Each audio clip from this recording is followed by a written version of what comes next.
Commissioner Meyer, we can hear you. Vice President Vita, can you test your mic? Hello. Hello. We can hear you. Thank you.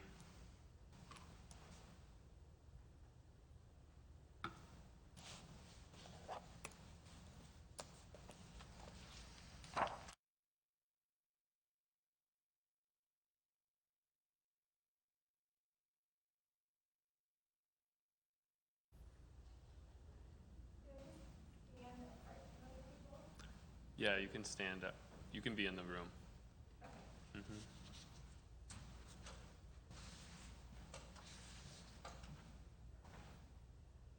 I sent an email out to everybody, but just so you know, I'm not going to call the planning committee to order tonight. I originally had the transportation action plan on there because I didn't want to miss the window for comment.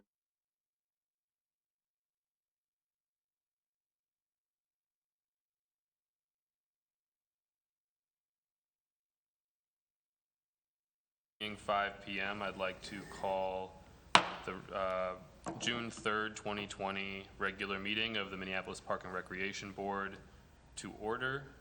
I'll ask the secretary to please call the roll. Commissioner Bourne. Here. Commissioner Musich.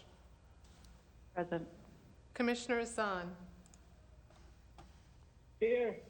Commissioner Severson.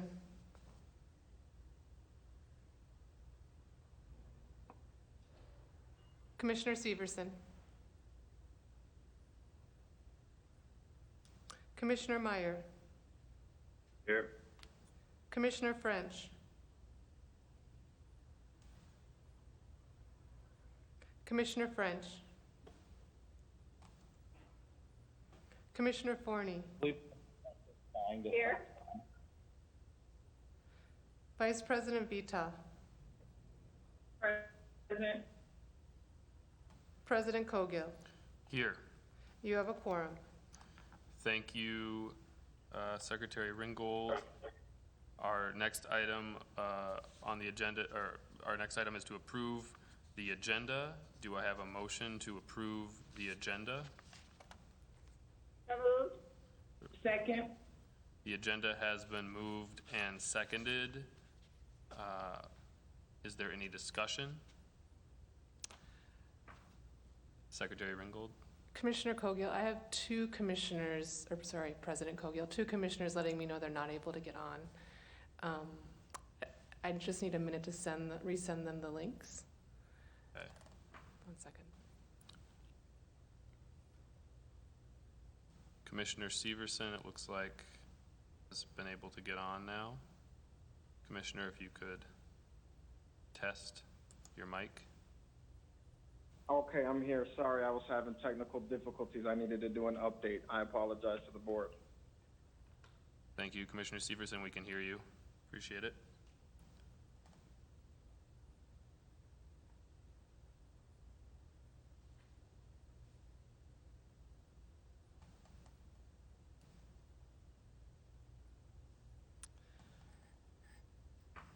I've sent Commissioner All French right. as well.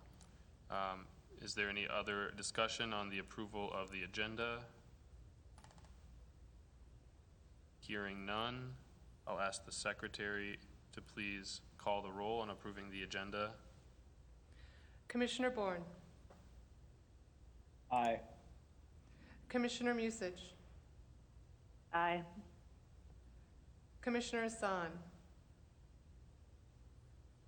Aye. Commissioner Severson. Aye. Commissioner Meyer.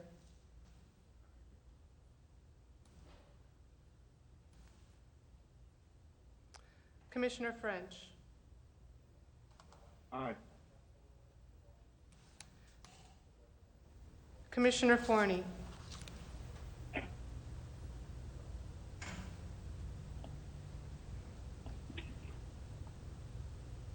Commissioner Forney.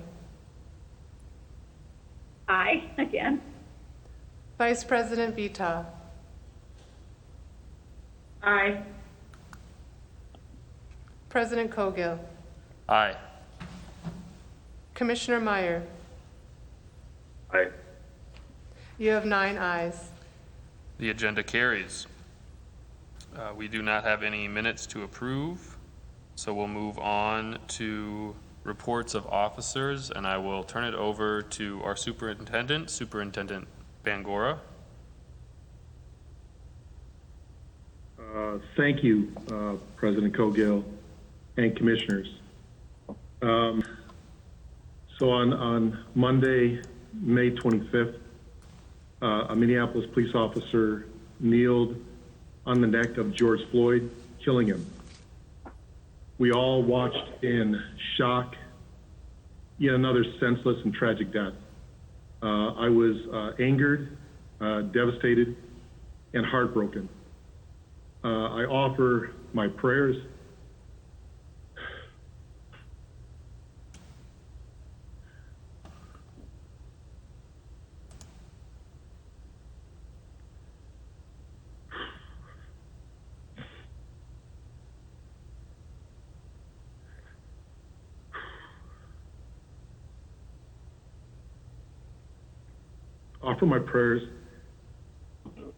and deepest condolences to George Floyd's family and friends. Sorry.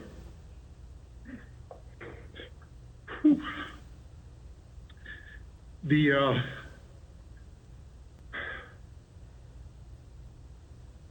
Black community and many throughout the city of Minneapolis and the nation are experiencing a profound sense of sadness and the pain while seeking justice for Mr. Floyd.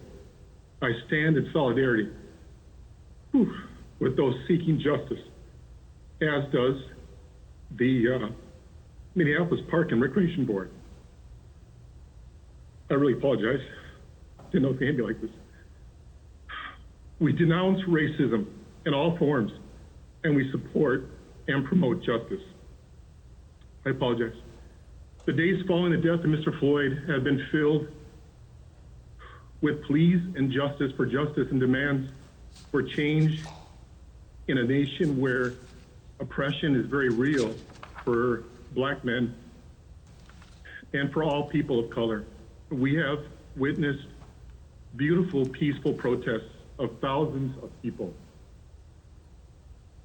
At the time, there's been riots and acts of violence, destruction, and arson throughout our communities, destroying businesses that serve our residents.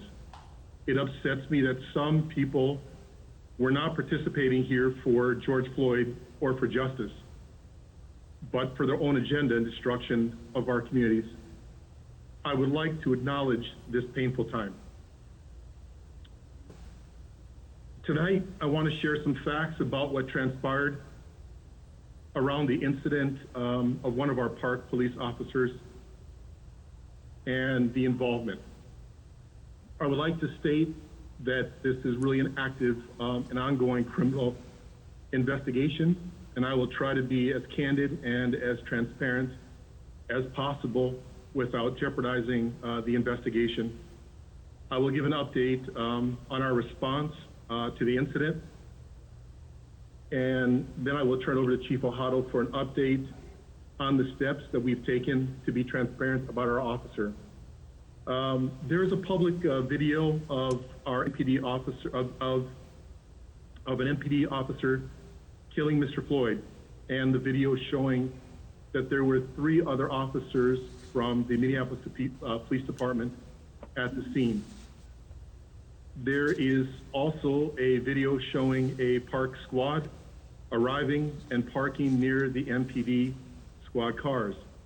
As I mentioned, as I shared with commissioners last week via phone and through mail, our officer's location was across the street from the incident and partially down the block, almost 120 feet away. He was monitoring a vehicle and 2 individuals being detained by MPD. As can be seen from the body cam footage that was made public, parked vehicles and moving traffic prevented our police officer from directly seeing what the former MPD officers were doing to Mr. Floyd.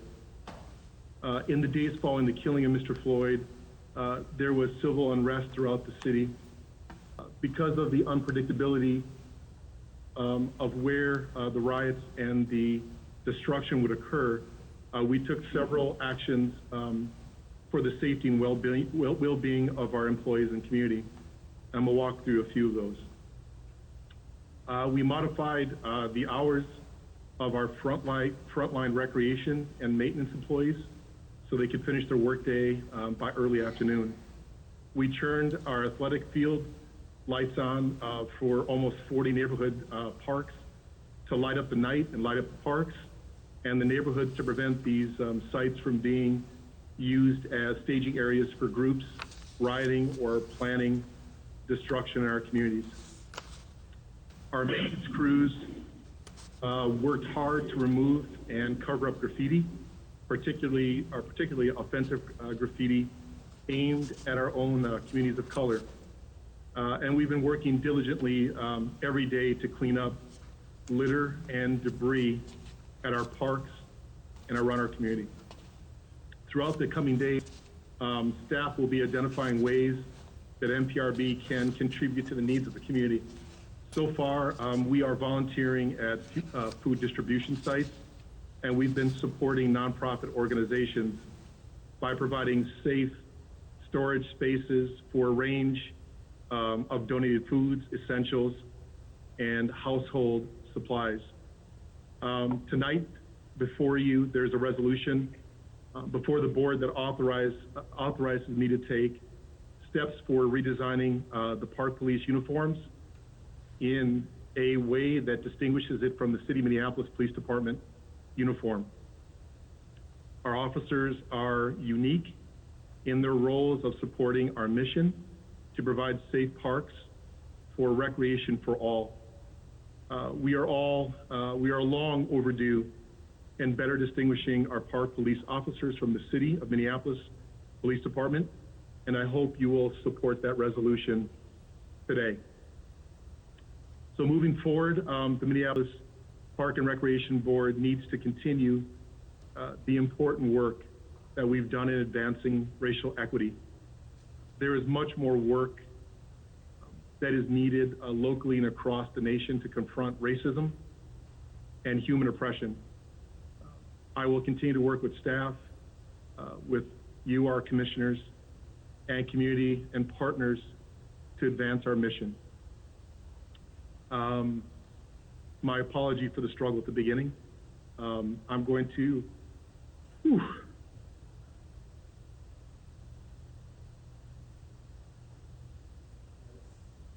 Chief Ohado. Thank you, Superintendent. Chief Ohado. Superintendent Bangora, thank you for your leadership. President Cogill and commissioners.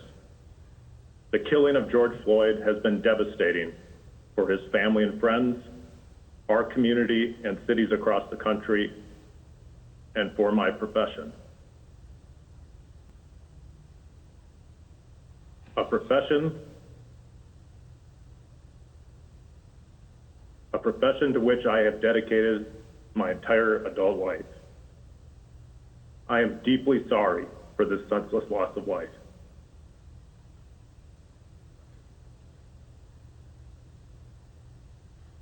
Watching the video of Mr. Floyd beg for help as a Minneapolis police officer continued to apply force to his neck is sickening. Police brutality fundamentally undermines public trust and it erodes justice. On May 25th, a Park Police officer responded to the MPD call in which now former MPD officer caused George Floyd's death. Our officer was responding to a request for backup. While the MPD officers were with Mr. Floyd, our officer was guarding an involved parked vehicle and monitoring two people who had been passengers in the car. The park officer was about 120 feet away and could not see the interaction that MPD was having with Mr. Floyd. Our officer's body camera was activated during the call. The publicly available cell phone video never depicts the Park Police officer. Again, he was 120 feet from the scene and his view was blocked by parked cars and moving traffic. In response to harmful rumors and inaccurate conjecture, after conferring with MPRB legal counsel and the superintendent, I made the decision to release the park officer's non-public body camera video to demonstrate our officer's vantage point during the incident. The video was redacted to preserve otherwise non-public information as required by law. The criminal investigation into the homicide of George Floyd is being conducted by outside agencies, the Minnesota Bureau of Criminal Apprehension and the United States Department of Justice. As this investigation is pending, I cannot comment further or in detail. Comments made by me publicly could and very likely would hinder or undermine the successful prosecution of any criminal case. Publicly commenting or opining could prevent justice for George Floyd. Finally, over the past week, I have been in constant contact with Superintendent Bangora and his executive team. Park police officers have been dedicated to ensuring ongoing response to emergency situations in the park system, protecting the park board's critical infrastructure and equipment, and I have been assisting in overall system coordination. Thank you. Thank you, Chief Ohado. Superintendent, do you have any additional comments at this time? No, President Cogill, Commissioners, that's everything for now, so thank you. Thank you, Superintendent. Commissioners, are there any questions for the superintendent at this time?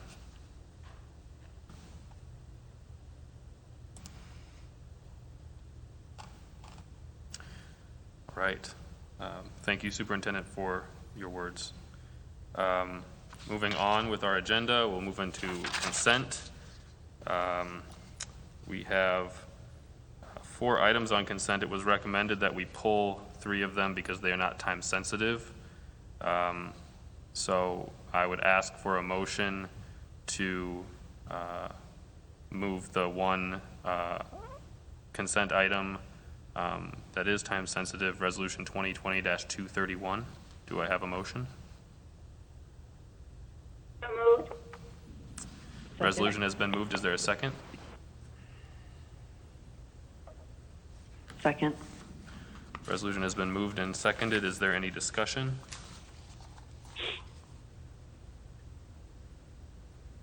Any discussion? Seeing none, all those in favor of the consent item, Resolution 2020-231, please signify by saying aye. Aye. You need sorry. to do it. My apologies, my apologies. I really was trying to go through that consent quickly. Secretary Ringgold, if you would please take the roll on Resolution 2020-231. Commissioner Bourne, Aye. Commissioner Musich, Aye. Commissioner Severson, Aye. Commissioner Meyer, Aye. Commissioner Hassan, Aye. Commissioner French, Aye.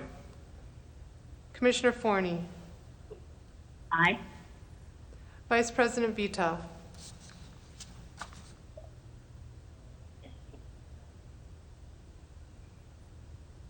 You're on mute. Aye. Thank you. President Cogill. Aye. Just want to confirm, Commissioner Meyer, did you say aye? Yes, I did. Okay, 9 ayes. Resolution 2020-231 carries. Moving on, we have 2 unfinished business items. The first being Resolution 2020-236, a resolution adopting a wage freeze for all positions in the appointed and non-represented employee groups for the period of June 4th, 2020 through December 31st, 2021. Do I have a motion? So moved. Second. The resolution has been moved and seconded. I'll ask now for Director Wiseman to provide a brief overview of this resolution and its impact. Director Wiseman. President Cogill and Commissioners, Deputy Superintendent Ringgold, if you could open up the PowerPoint. I just have quickly go through this PowerPoint to establish the need for the wage freeze conversation this evening. So as we have seen before, I'm providing the chart for our COVID financial curve, which is going to be bringing us into the 2021 budget conversation. Just as a reminder, this board adopted a 2020 budget framework as a response to the financial impacts of COVID-19. All of stage 1 and all of stage 2 have been considered and enacted by the superintendent or this board except for the wage freeze.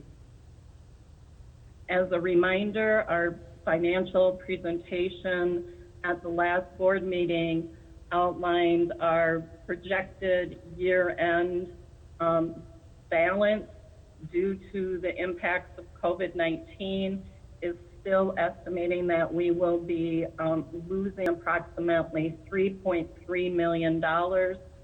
That's an improvement over the $5.1 million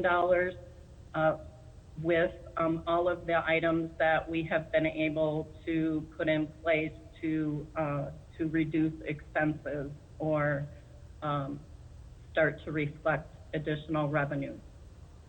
So again, as a reminder, we had $4.3 million of an unaudited fund balance.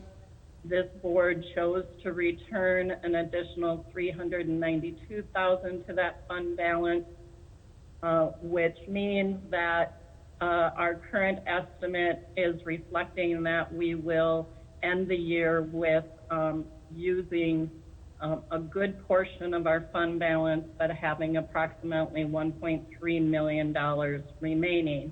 And again, we talked about needing to have reserves in case of a future storm event and retaining fund balance for other issues and occurrences that could occur where we would still have approximately $1.1 million that we are still looking to save within the 2020 budget. Then, as a reminder, we started our 2021 budget conversations with the budget retreats on May 13th and 14th.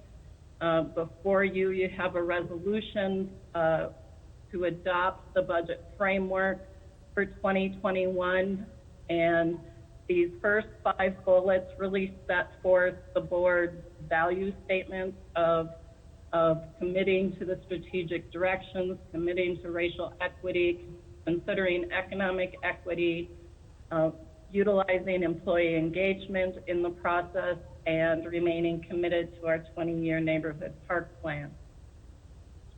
The next bullet is around the structure of the budget and how we would come to reductions. And the first bullet is to limit reductions in staff needed to deliver a redefined service level, and wage freezes and voluntary budgetary leave are on that list, as well as looking to define our service delivery and realigning our staff as needed. When realignment is not possible, reshaping the MPRB organization structure to meet the program and service levels, separating or eliminating positions that are not aligned with the redefined program and service levels, and then deeper eliminations if they become necessary. Again, as a reminder from the budget retreat, we are very easily looking at up to a $6 million deficit walking into the 2021 budget cycle. And through our conversations with the board, we understood that the board does not expect us to walk into the budget cycle with the current service level. We heard some support for 0% property tax levy increase and support for a 3% property tax levy increase, and anywhere in between those two dollar amounts. So we're looking at walking into the budget process with a potential $4.1 to $6.1 million deficit. So looking at a wage freeze, a general wage freeze, so we are considering, or what's before you to be considered, is a general wage freeze. So the wage increase that all employees receive, as you know, it's described as inflationary sometimes. So for most of our unions right now, they are staggered at a 1.5% in January and a 1.5% in July for both 2020 and 2021. So if we did nothing, our current estimate of our deficit in 2020 is still at the $3.3 million deficit. For 2021, depending on our property tax levy increase, again, we're looking at a $4.1 to a $6.1 million deficit.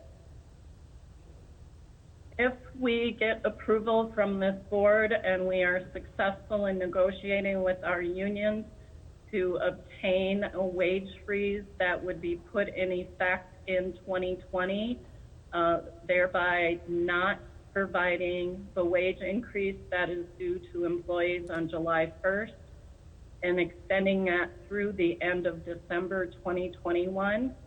This chart shows the savings that would be reflected. So in our current year, 2020, the 1.5% increase, the savings would be $307,000, and our deficit would be $3.0 million at this point. And for 2021, wage adjustments build upon themselves. So the 1.5% that we would have received in July, plus the 1.5% in January, plus the 1.5% in July of 2021, equates to almost $1.7 million worth of savings. And if we are successful in getting that, we would be walking into a budget process with an estimated deficit between $2.4 million or $4.5 million. In our negotiations with the unions, if we are not successful in getting the wage freeze instituted for July 1st, if we are successful in just getting the wage freeze instituted in 2021, of course, in 2020, would be no savings, and we would still be estimating our deficit at $3.3 million. And the amount of savings for the 2021 budget would be reduced from the $1.7 million to the $1 million. And that's the end of the presentation. I'd open it up to any questions. Thank you, Director Wiseman. You timed that presentation quite well. It is just about 5:30 and time for our open time. I'll say a few words about open time before we get started. We do have, I believe, one, perhaps two speakers here tonight to speak for open time, and then all of our other speakers have submitted comments via email. We have an overwhelming number of comments submitted, so much so that I will have to cut short the comment period for those comments that have been provided via email. I will allot an hour for public comment, and then we will stop then. There are a total of 241 comments, and topics were submitted as well by those who submitted comments. I just perused them just to note that of the 241 comments, 237 of them were submitted pertaining to police. So with that, I will open up our open time. Again, open time is for us to hear from the public. You can speak on any item. We just don't accept any harassing or discriminatory language, and will not take comments on pending personnel matters. And we're allotting 1 minute for each speaker. And our first speaker tonight is Cadence Hampton. Cadence, if you'd come forward, state your name, if you're comfortable, your address, and you have 1 minute. Can I ask 2 questions real quick? Can I speak without my mask? And would it be okay if the individual gallery view could be turned on the presentation so that I can see the faces of the commissioners, please? Thank you. So my name is Cadence Hampton, and I live in the Lindell neighborhood. And I am here to speak in support of 2020-232. My pronouns are they, them, and earlier this year I was appointed to represent the Minneapolis Park and Recreation Board on the City of Minneapolis Bicycle Advisory Committee. So I am here to exercise the leadership role in which this very board has entrusted to me. I want to specifically address Commissioner at Large Meg Forney and Commissioner Stephanie Musich of District 5. I understand that you two have concerns about how safety will be impacted in the park system by severing relationships in the Minneapolis Police Department.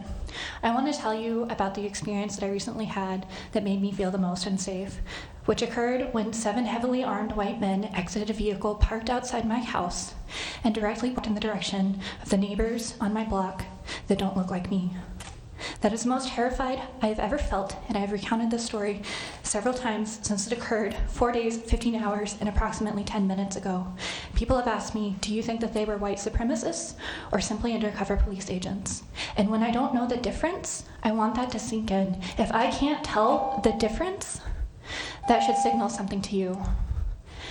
I just want you to know that we need to sever all ties with the Minneapolis Police Department and eventually end the police park system that exists. I want you to specifically work with youth of color and other parks organizing agencies that currently exist and pay them appropriately and accordingly to develop a system that actually works and protects Black lives. And I specifically want to ask you, as white women and white women who have historically supported white supremacy, and if policing is rooted in white supremacy, what legacy do you want to leave behind? Is it protecting golf courses or limiting density in wealthy neighborhoods, or is it saving lives? I think that you really need to examine your roles for this park board and who you're listening to and whose safety you're trying to protect. Thank you. Thank you, Ms. Hampton. Okay. Thank you, Ms. Hampton. Our next speaker is Gary Phelps.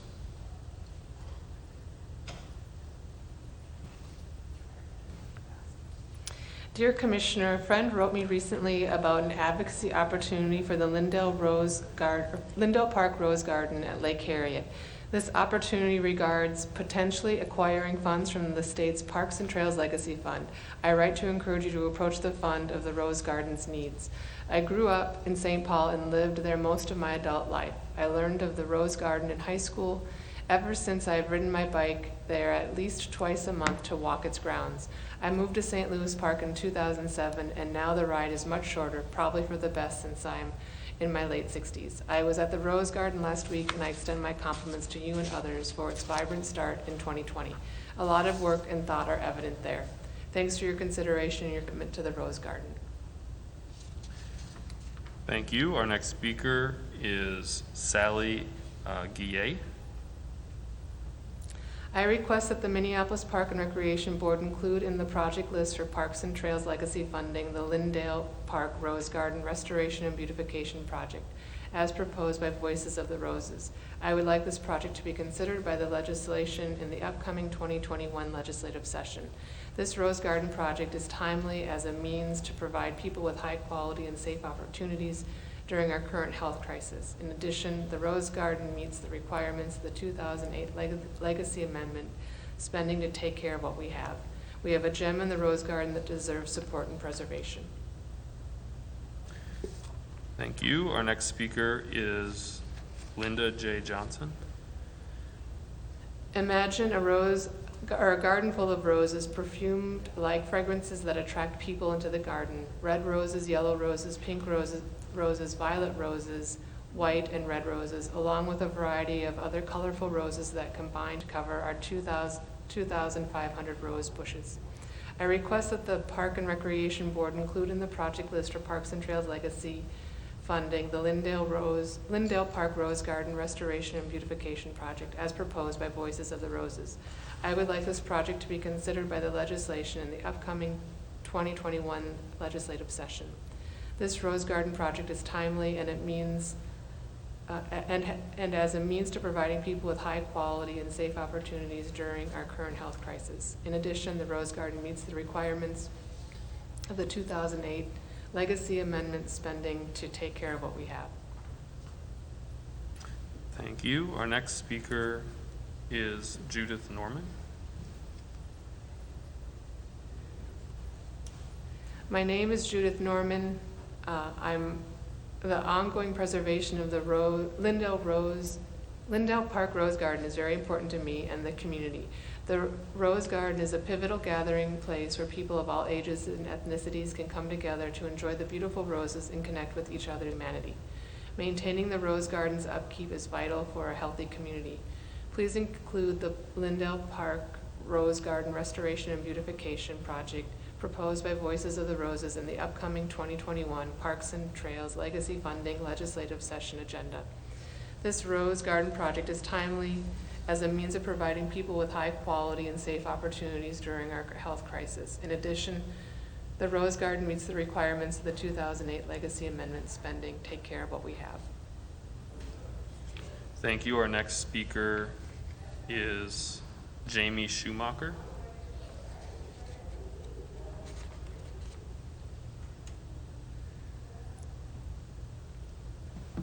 I am writing to share the letter that was sent to the City of Minneapolis regarding the requirement for MPD off-duty officers for event permits in Minneapolis. This applies to events that are on city property and private property alike and impacts events happening in Minneapolis parks that require city permits.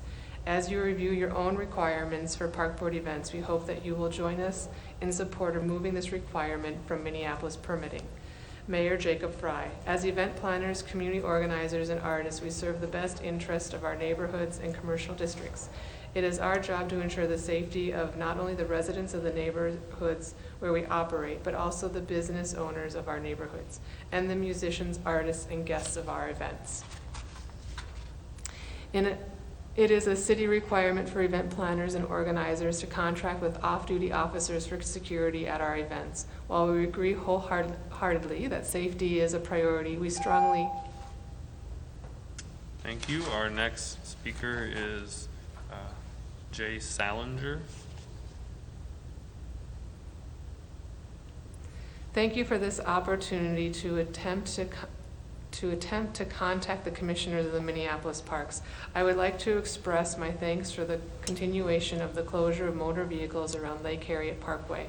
Please inform the surrounding community of further changes of those closures during the summer of 2020. Thank you. Our next speaker is Karen Douglas.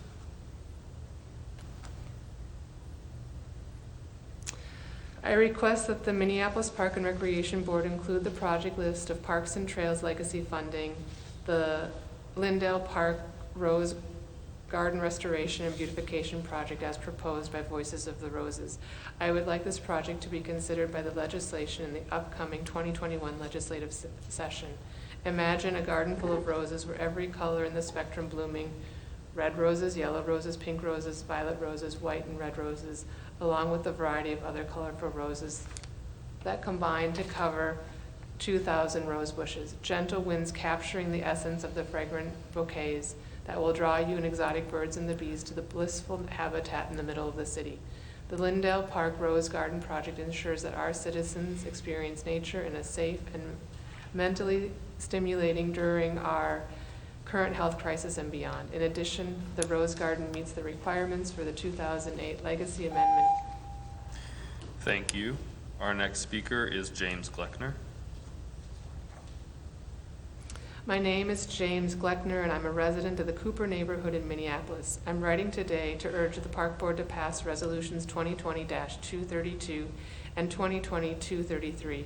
As the murder of George Floyd so starkly illustrates, policing in our city needs to be reformed immediately. As you all know, a park police officer was in the immediate vicinity as Derek Chauvin killed Mr. Floyd and did not intervene. This is unacceptable, and as you also know, the Park Board recently spent $160,000 to settle a park police harassment claim. This is money that could have gone to support youth programs, renovate a park building, and give community members a job in our parks. Resolutions 2020-231 and 2020-233 are an excellent first step towards rebuilding community trust in our park system by clearly differentiating. Thank you, Mr. Glockner. Our next speaker is Leela Porter. I am a resident of the Field Regina Northrop neighborhood in Minneapolis. I'm writing today to urge the board to pass Resolutions 2020-232 and 2020-233. As the murder of George Floyd so starkly illustrates, policing in our city needs to be reformed immediately. As you all know, a park police officer was in the vicinity as Derek Chauvin killed Mr. Floyd and did not intervene. This is unacceptable. As you also know, the Park Board recently spent $160,000 to settle the park police harassment claim. This is money that could have gone to support youth programs, renovate park building, or give community member a job in our parks. Resolutions 2020-232 and 2020-233 are an excellent first step towards rebuilding community trust in our park system by clearly differentiating park police from MPD officers and by... Thank you. Our next speaker is Kathleen Gramboy.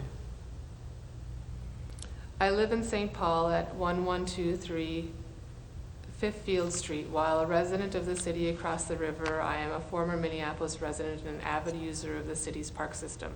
I feel strongly that the Park Board should adopt this resolution, as I can say that the only times I have felt anxious or in danger in any of the city's parks has been at times when there is police vehicle patrolling or an officer on foot nearby. I talk about this anxiety from the perspective of a white person. What is for me anxiety is for others in my community a much more clear and present threat to their health and safety. MPD has exhibited their continued inability to treat Black and brown citizens fairly and with dignity. Racial profiling is damaging enough as it is to these people's lives, but the MPD also has a record of hideous acts of violence and abuses for force against these same people. If the parks are not safe for Minneapolis Black residents. Thank you. Our next speaker is Kate Campbell. I live in St. Paul at 1123 Field Street. While a resident of the city across the river, I am a former Minneapolis resident and an avid user of the city's park system. I feel strongly that the Park Board should adopt this resolution, as I can say the only times I have felt anxious or in danger in any of the city's parks has been at times when there is a police vehicle patrolling or an officer on foot nearby. I talk about this anxiety from the perspective of a white person. For me, what is anxiety is for many others in my community a much more clear and present threat of their health and safety. MPD has exhibited their continued inability to treat Black and brown citizens fairly or with dignity. Racial profiling is damaging enough as it is to these people's life, but the MPD also has a record of hideous acts of violence and abuses of force against these same people. If the parks are not... Thank you. Our next speaker is Josie Larimer. I'm a resident of the Cooper neighborhood in Minneapolis. I'm writing today to urge the board to pass resolutions 2020-232 and 2020-233. As the murder of George Floyd so starkly illustrates, policing in our city needs to be reformed immediately. As you all know, a park police officer was in the immediate vicinity as Derek Chauvin killed Mr. Floyd and did not intervene. This is unacceptable. Resolutions 2020-232 and 2020-233 are an excellent first step towards rebuilding community trust in our park system.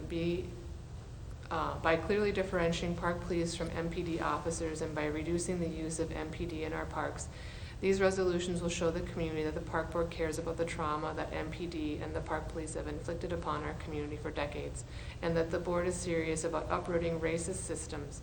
Please do the right thing and adopt both of these resolutions today. Thank you.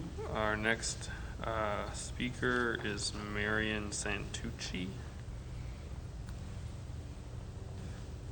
I'm a resident of the Seward neighborhood in Minneapolis. I'm writing today to urge the board to pass resolutions 2020-232 and 2020-233.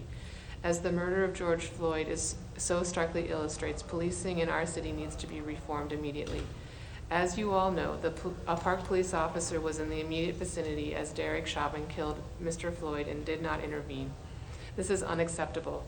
As you also know, the park board recently spent $160,000 to settle a park police harassment claim.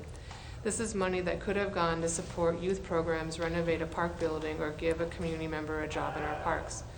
Resolutions 2020-232 and 2020-233 are the excellent first step toward rebuilding community trust in our park system.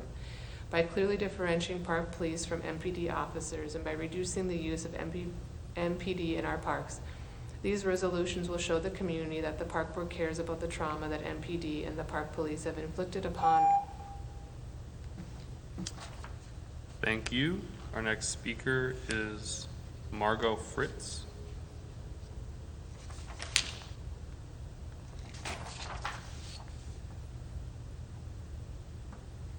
My name is Margot Fritz, and I live in the Whittier neighborhood of Minneapolis for 5 years. I am asking you to support ending the park's relationship with MPD. With the killing of George Floyd just blocks away from me and the ensuing uprising, it has been made abundantly clear to me that many people in our neighborhood have already known. The police are not working to keep us safe. They are terrorizing black and brown neighbors. We need neighbors to be treated humanely, and we see that the MPD has demonstrated their inability to treat Minneapolis residents humanely.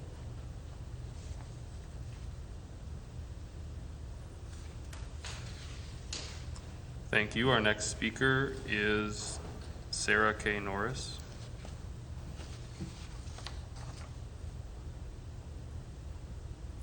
I live in the Fulton neighborhood. I'm contacting you today to express my vehement support for the Park Board Resolutions 2020-232 and 2020-233. The Minneapolis Police Department should no longer have a presence in the city's parks, and park security should not be required to answer calls placed by the MPD. The Minneapolis Park should take effort to distance themselves from the aggressive and questionable policing tactics of the MPD, both in name and in the appearance of their uniforms and vehicles. I hope that you are equally committed to distancing the city's wonderful park system from the tactics and rhetoric of the Minneapolis Police Department, in order that the parks can serve the needs of Minneapolis community and all of its residents. Thank you. Our next speaker is Laura Chamberlain. As a resident of Minneapolis, I would encourage all members of the MPRB to pass resolutions 2020-232 and 2020-233. Both of these resolutions are good first steps to ensuring that our parks are accessible and safe for all residents, not just white residents. I also want to emphasize that this must be the first in many steps to untangle white supremacy and structural racism from how we create, maintain, and monitor public parks and spaces. There's a lot of work ahead, for all of Minneapolis, and I urge MPRB members not to get complacent after taking these first steps. Thank you for showing leadership during this time, and please continue to be leaders who push for more equitable and open Minneapolis for all of us. Thank you. Our next speaker is Lucy Geach.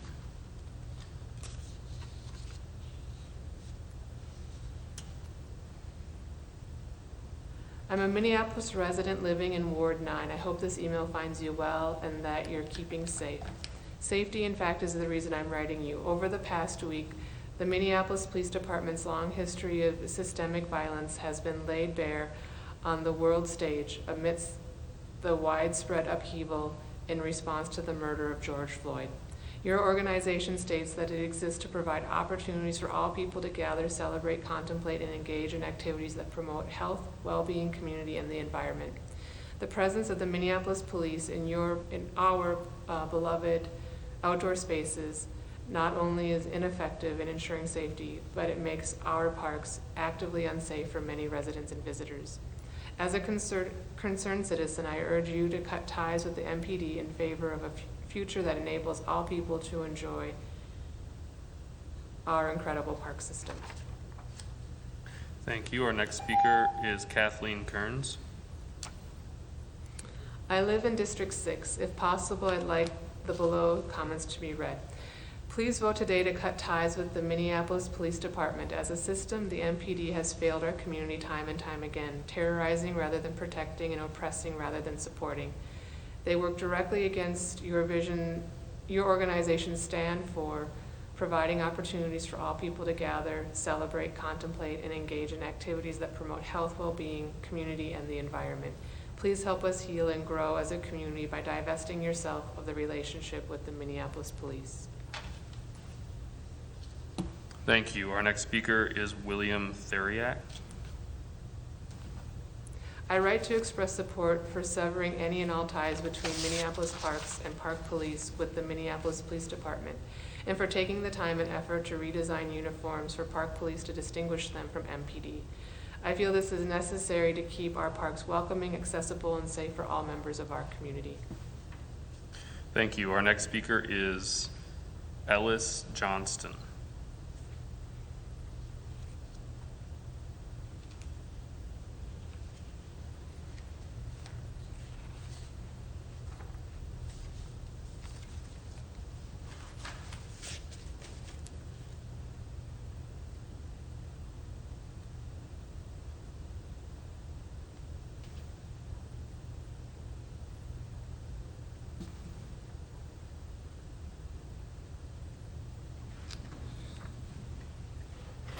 Secretary Ringgold, I have Ellis Johnson.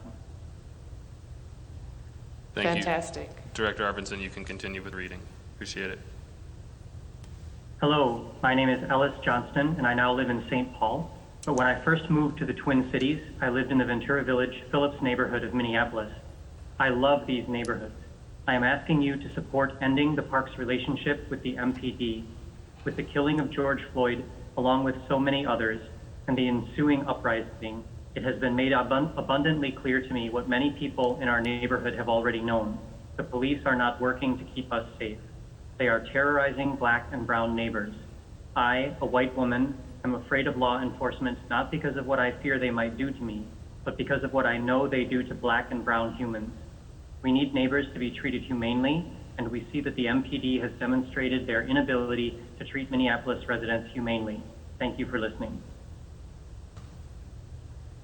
Thank you. Our next speaker is Mika Welches.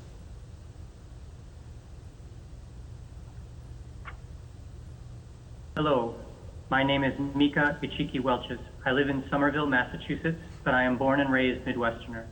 So I so strongly want this to be something I can be proud of, but with the recent killing of George Floyd by an officer in a department who already had a long-standing history of brutality against Black and brown people, I believe there is a long way to go, and we have to start now.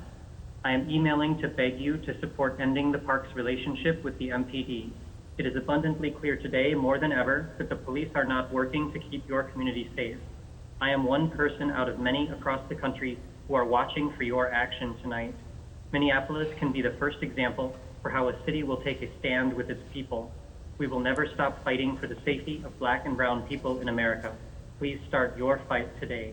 Thank you for listening. Thank you. Our next speaker is Shelby Mighdal. My name is Shelby Mighdal, and I live in the Whittier neighborhood of Minneapolis. I am asking you to support ending the park's relationship with the MPD. With the killing of George Floyd just blocks away from me and the ensuing uprising, it has been made abundantly clear to me what many people in our neighborhood have already known. The police are not working to keep us safe.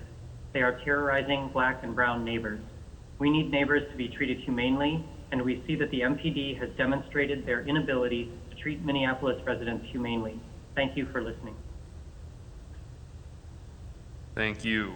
Our next speaker is Anthony Newes. Hello, my family lives in the Longfellow neighborhood of Minneapolis, and we strongly promote severing ties with the MPD. We do not feel like they have created a safe environment for the residents of this city. We believe they are a systematically racist organization, and our city deserves the right to feel safe and protected instead of feeling fear in the face of the police. Thanks. Thank you. Our next speaker is Ruth Ann Godele. Dear Jennifer, please convey my support for Minneapolis Park Board moving to sever ties with the Minneapolis Police Department. I would feel safer in the parks if these known violent and racist forces were not there. Please also have Minneapolis Parks Police receive substantive anti-racism training and screen them in order to prevent traumatic incidents in order to best serve your community. Thanks. Ruth Ann Godele, McAllister College. Thank you. Our next speaker is Ryan Francis. Hi, my name is Ryan Francis, and I live in Howe.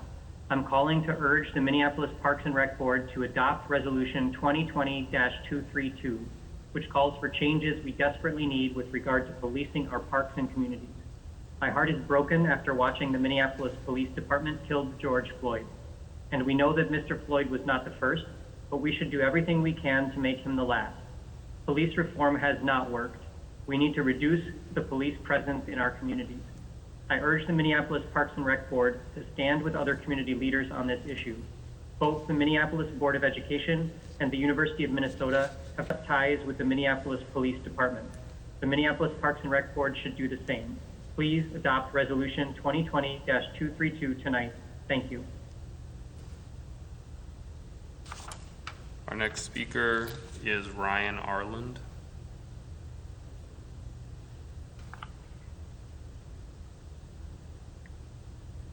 Hello, my name is Ryan Arland, and I'm a resident of Minnesota.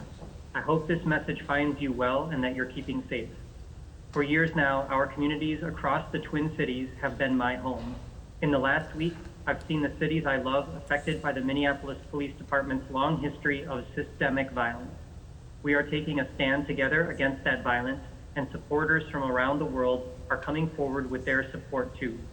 Your organization states that it exists to provide opportunities for all people to gather, celebrate, contemplate, and engage in activities that promote health, well-being, community, and the environment.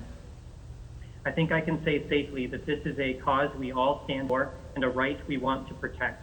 However, the presence of Minneapolis police in our communities and outdoor spaces has and continues to actively endanger the lives and well-being of residents and visitors alike.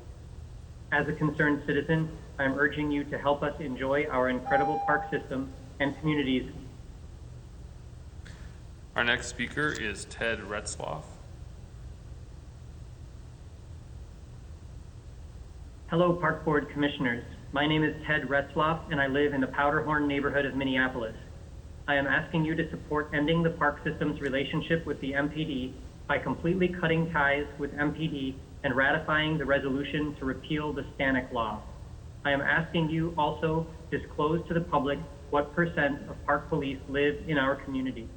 With the killing of George Floyd just blocks away from me and the ensuing violence toward protesters, it has been made abundantly clear that the police are not working to keep us safe, but rather working to protect themselves and to uphold systems of oppression.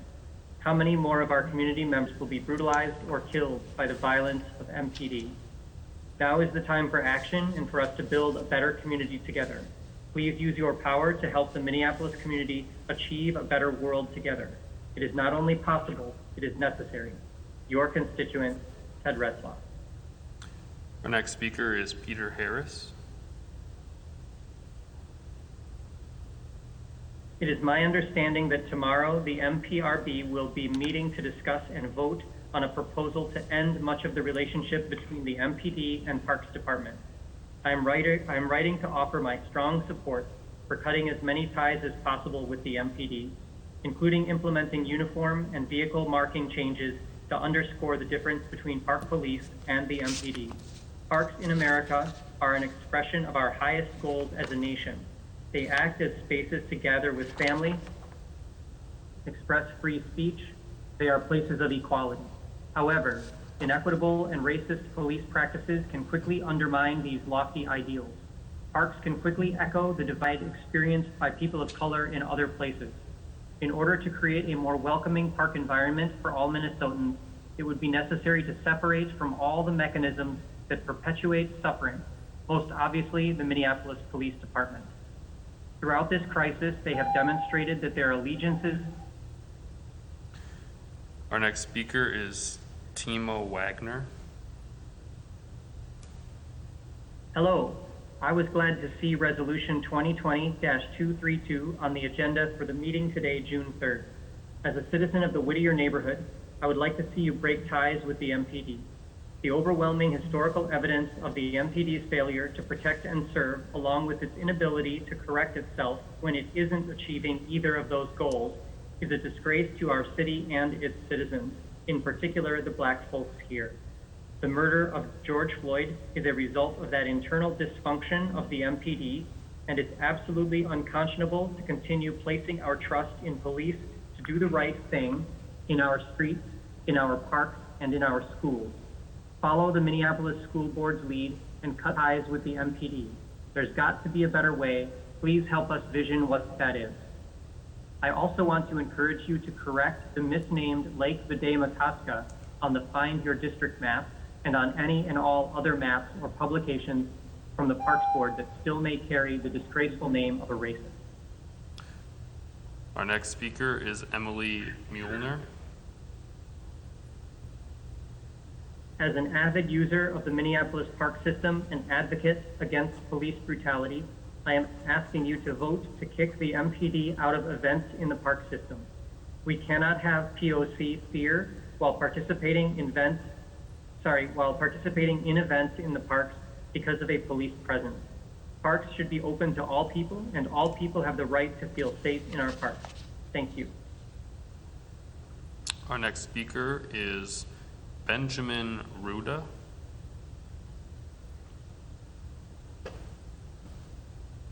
Please divest from MPD. Thank you. Our next speaker is Jennifer Davis.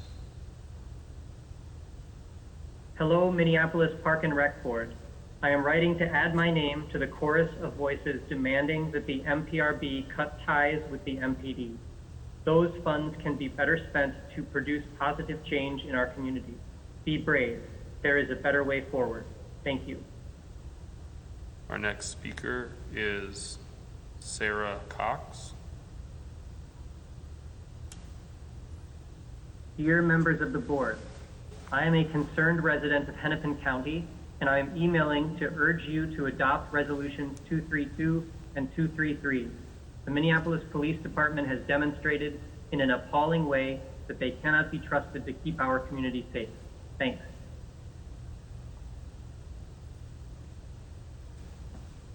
Thank you. Our next speaker is Jen Smalls.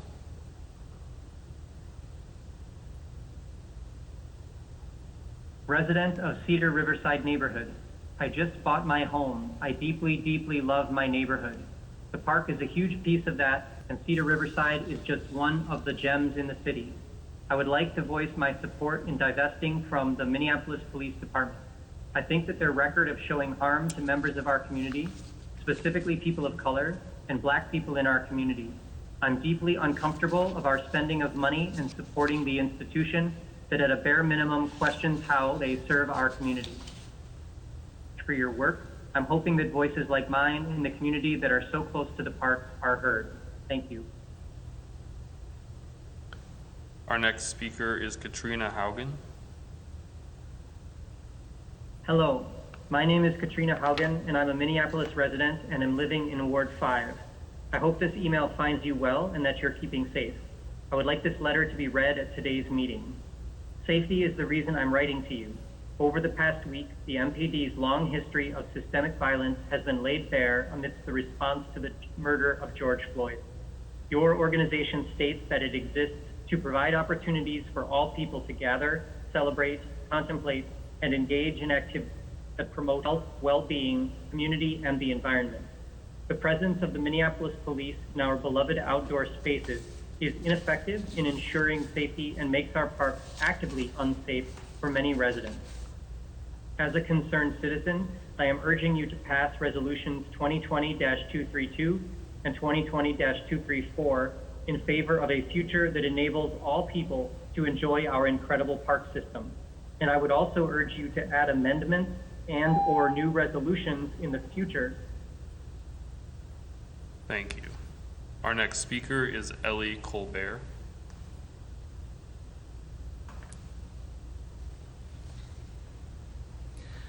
I am a Minneapolis resident. I grew up going to Minneapolis public parks and believe they are great resources of community and recreation. Because of my commitment to Minneapolis parks, I am urging the Board of Commissioners to vote yes on Resolution 2020-232. That includes ceasing the use of Minneapolis police to staff park-sanctioned events, and I urge the board to end all contracts with Minneapolis police. The police have shown us time and time again that they do not protect our Black and brown residents, especially our young residents. In order to keep Minneapolis parks safe for all, please vote yes on this resolution. Thank you. Our next speaker is David from District 3. My understanding is that the Minneapolis Park and Recreation Board is voting on issues like changing the uniform of park police and not responding to MPD calls. I am in favor of both of these. The MPD has shown a callous disregard for the inequities of our city, and I am no longer satisfied that they are able to protect and serve me as a resident of the city of Minneapolis. Further, I also support in general the strategies of de-escalation and maintaining the safety of our park system. I think that the MPD is not sufficiently committed to that strategy. Thank you. Our next speaker is Justine Chatterton. I'm a psychologist and Minneapolis resident. I urge you to vote to cut ties with the MPD. We must restore faith in the leadership of our city and prioritize mental health, education, public safety, and trauma-informed systems. I look forward to hearing that you have voted to terminate the MPD contract. I hope that our city can redistribute funds to address real systemic problems that led to the killing of George Floyd. Thank you. Our next speaker is Hannah.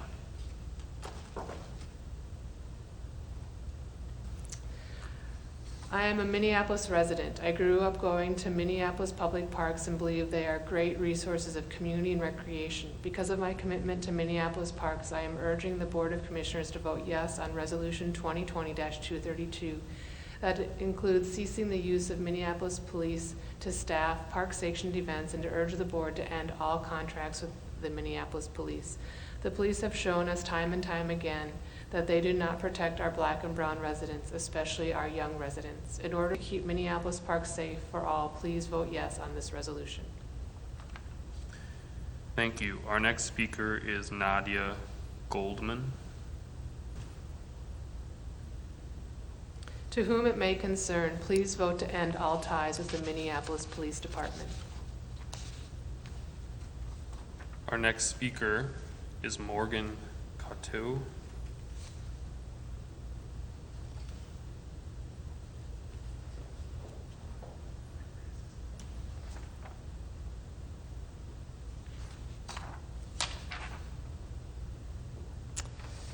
My apology, President Cogiel, the last one was Morgan. Ah, okay. Our next speaker is Rain Boyd. I am a Minneapolis resident living in Ward 6. I hope this email finds you well and you are keeping safe. Safety, in fact, is why I am writing you. Over the past week, the Minneapolis Police Department's long history of violence has been laid bare on the world stage amidst the widespread upheaval in response to the killing of George Floyd. Your organization states that it exists to provide opportunities for all people to gather, celebrate, contemplate, and engage in activities that promote health, well-being, community, and the environment. The presence of the Minneapolis Police in our beloved outdoor spaces not only is ineffective in ensuring safety, but it makes our parks actively unsafe for many residents and visitors. As a concerned citizen, I urge you to cut ties with the MPD in favor of a future that enables all people to enjoy our incredible park system. Thank you. Our next speaker is Liz Isaac Herzog.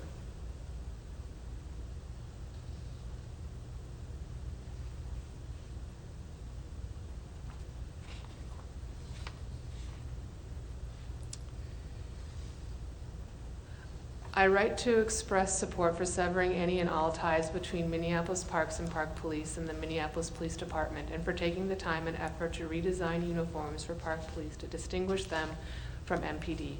I feel this is necessary to keep our parks welcoming, accessible, and safe for all members of our community. Thank you.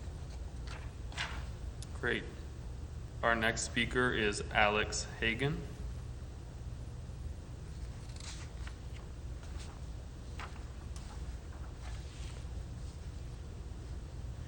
I write to express support for severing all and any ties between Minneapolis Parks and Park Police for the Minneapolis Police Department, and for taking the time and effort to redesign uniforms for Park Police to distinguish them from MPD. I feel this is necessary to keep our parks welcoming, accessible, and safe for all members of our community. Thank you. Our next speaker is Risa Luther. I write to express support for severing any and all ties between Minneapolis Parks and Park Police and the Minneapolis Police Department, and for taking the time and effort to redesign uniforms for Park Police to distinguish them from MPD. I feel this is necessary to keep our parks welcoming, accessible, and safe for all members of our community. Thank you. Our next speaker is Sari Abelson.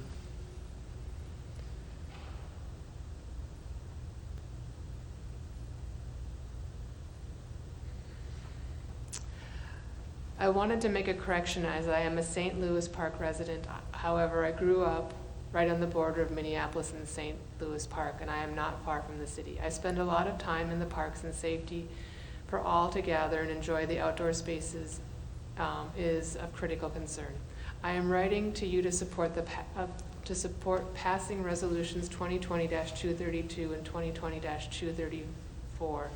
In doing so, this would improve the connection between police and their communities and hopefully develop greater understanding of and familiarity with those they serve. Thank you. Our next speaker is Our next speaker is Susan Templeton.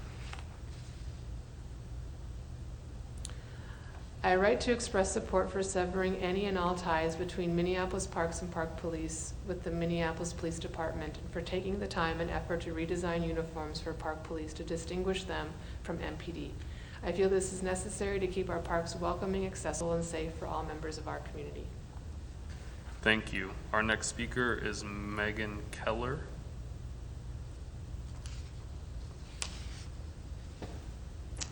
I'm a Minneapolis resident and live in District 5. I am hoping you're keeping safe and focused on the root systemic problems our city and nation are facing right now.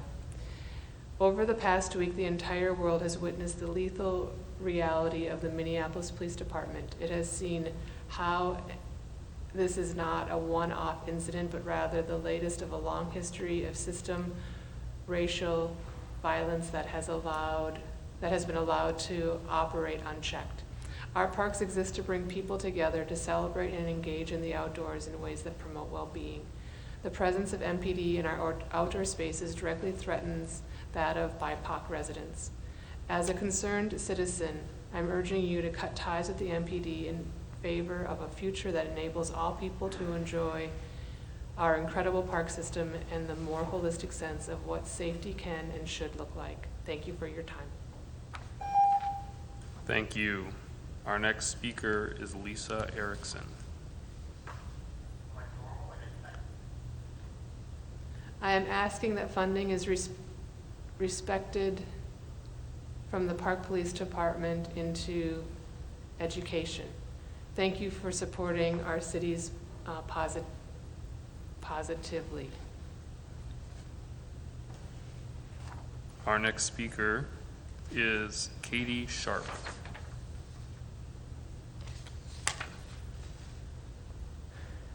I live in the Whittier neighborhood of Minneapolis. I am writing to ask you to support ending the park's relationship with the Minneapolis Police Department today. This week it has been made clear what many people in our neighborhood have already known. The police are not working to keep us all safe. They have continually harmed and killed our Black residents in particular. We need neighbors to be treated humanely, and we see that the MPD has demonstrated their inability to treat Minneapolis residents humanely. As a park lover and citizen of Minneapolis, I am asking you to cut ties with the MPD in order to create safer outdoor spaces for all citizens. Thank you. Our next speaker is Carrie Shanahan.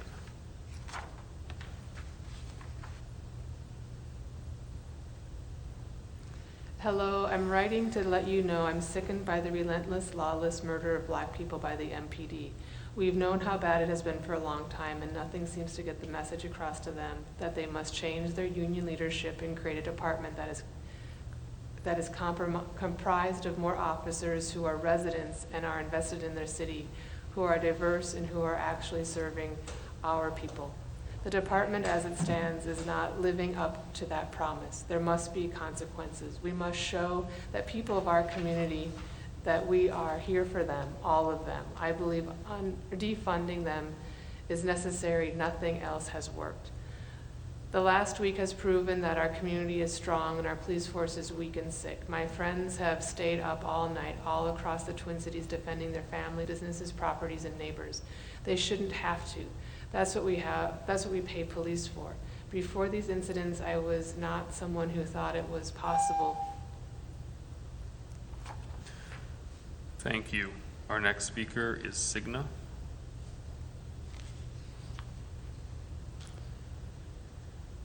I strongly urge you to divest all of your funds from the MPD and put them towards paying community members to lead workshops on racialized trauma and healing, daycare for kids, whatever other awesome activities you can think of that bring people together and get people outside. Just not the police. They are not needed in this space. I demand that you use these resources to create more opportunities for people to come together and share space. Parks have a duty to create community. I demand that you uphold the values of your racial equity mission statement and make Minneapolis Parks a safer place for everyone by ending your contract with the MPD. I also urge you not to accept any funds from police unions, or better yet, redirect that money to a bail fund or any local Black organization working towards a truly equitable city. Thank you. Our next speaker is Michael Dregney.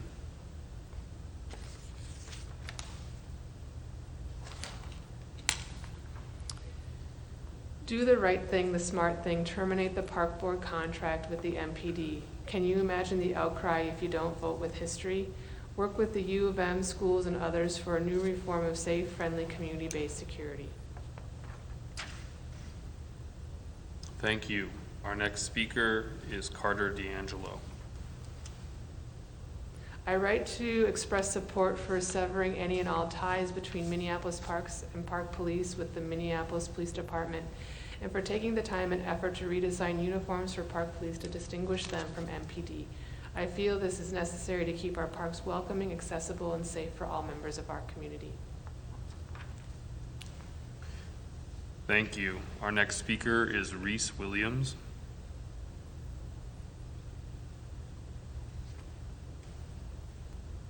I'm a Minneapolis resident living in Ward 8. I'm writing to you to ask, beg, demand that you cut ties with the Minneapolis Police Department. Over the past week, the MPD's long history of systemic violence has been laid bare on the world stage amidst the widespread upheaval in response to the murder of George Floyd. Your organization states that it exists to provide opportunities to all people to gather, celebrate, contemplate, and engage in activities that promote health, well-being, community, and the environment. The presence of the Minneapolis police in our parks and outdoor spaces absolutely cancels that out. Their presence alone, especially in the face of BIPOC folks, is violent. It is ineffective at ensuring safety, as if that hasn't been proven time and time again. And it makes our parks more of a space for those who are white and wealthy and have the privilege of knowing the police will most likely not murder them.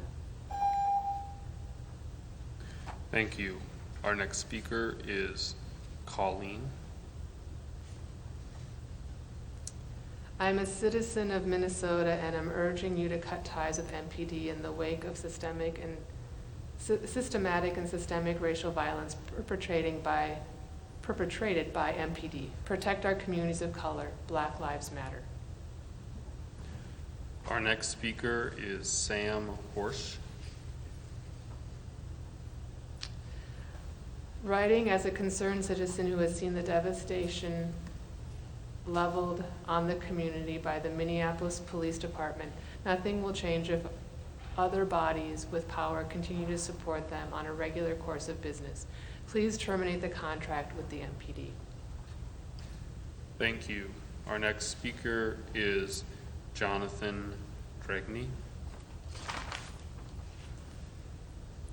Thank you for distancing from Minneapolis Police Department. They need to be disbanded. Thank you. Our next speaker is Ellis Stout. I'm a Minneapolis resident living in East Harriet and a former employee of Minneapolis Park Board. I hope this email finds you well and that you're keeping safe. Over the past week, the Minneapolis Police Department's long history of systemic violence has been exposed on the world stage amidst the widespread upheaval in response to the murder of George Floyd. Your organization states that it exists to provide opportunities for all people to gather, celebrate, contemplate, and engage in activities that promote health, well-being, community, and the environment. The presence of the Minneapolis police in our outdoor spaces not only is ineffective in ensuring safety, but it makes our parks actively unsafe for many Black, Indigenous, and people of color residents and visitors. I urge you to cut ties with the Minneapolis Police Department and redistribute the money towards restoring trust and providing the services our BIPOC community deserves. It is unconscionable to continue. Thank you. Our next speaker is Connor Simons. I write to express my support for severing any and all ties Minneapolis Parks and Park Police have with the Minneapolis Police Department, and for taking the time and effort to redesign uniforms for Park Police to distinguish them from MPD. I feel this is necessary to keep our parks welcoming, accessible, and safe for all members of our community. Thank you. Our next speaker is John Versteeg.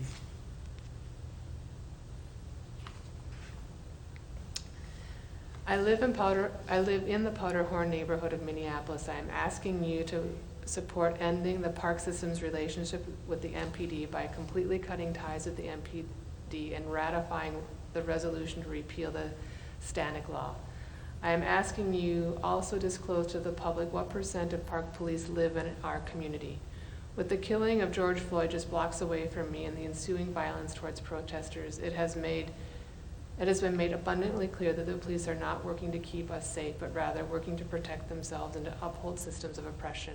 How many more of our community members will be brutalized or killed by the violence of MPD? Now is the time for action and for us to build a better community together.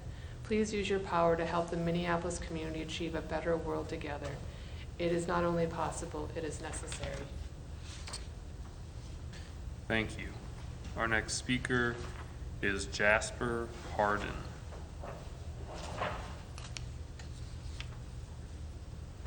Hello, I write to express support for severing any and all ties between Minneapolis Parks and Park Police with the Minneapolis Police Department, and for taking the time and effort to redesign uniforms for Park Police to distinguish them from MPD. I feel this is necessary to keep our parks welcoming, accessible, and safe for all members of our community. Thank you. Thank you. Our next speaker is Elsie. I'm a resident of Minneapolis. I write to express support for severing any and all ties between the Minneapolis Parks and Park Police with the Minneapolis Police Department, and for taking the time and effort to redesign uniforms for Park Police to distinguish them from MPD. I feel this is necessary to keep our parks welcoming, accessible, and safe to all members of our community. Thank you. Our next speaker is Benjamin Schuster. As an employer of 65 people located on West River Road, I urge the MPRB to sever all ties with the Minneapolis Police Department. I fear for the safety of my staff, in particular those of color. 2 of our founders are people of color. I now see how a minor incident could easily end their lives. This is not acceptable. The Minneapolis Police Department should not be contracted with for staffing park events. The Park Police should no longer respond to Minneapolis Police Department calls. Additionally, the Park Police should transition to a different model akin to low law enforcement related park ranger duties, serving as ambassadors to park visitors. More definition is needed moving forward, but severing all ties with the Minneapolis Police Department is the first step. Thank you. Our next speaker is Harini. I live in the Marcy Homes neighborhood of Minneapolis. I am asking you to support ending the park's relationship with the MPD. With the killing of George Floyd just blocks away from me and the ensuing uprising, it has been made abundantly clear to me that many people in our neighborhood have already known. The police are not working to keep us safe. They are terrorizing Black and brown neighbors. We need neighbors to be treated humanely, and we see that the MPD has demonstrated their inability to treat Minneapolis residents humanely. Thank you.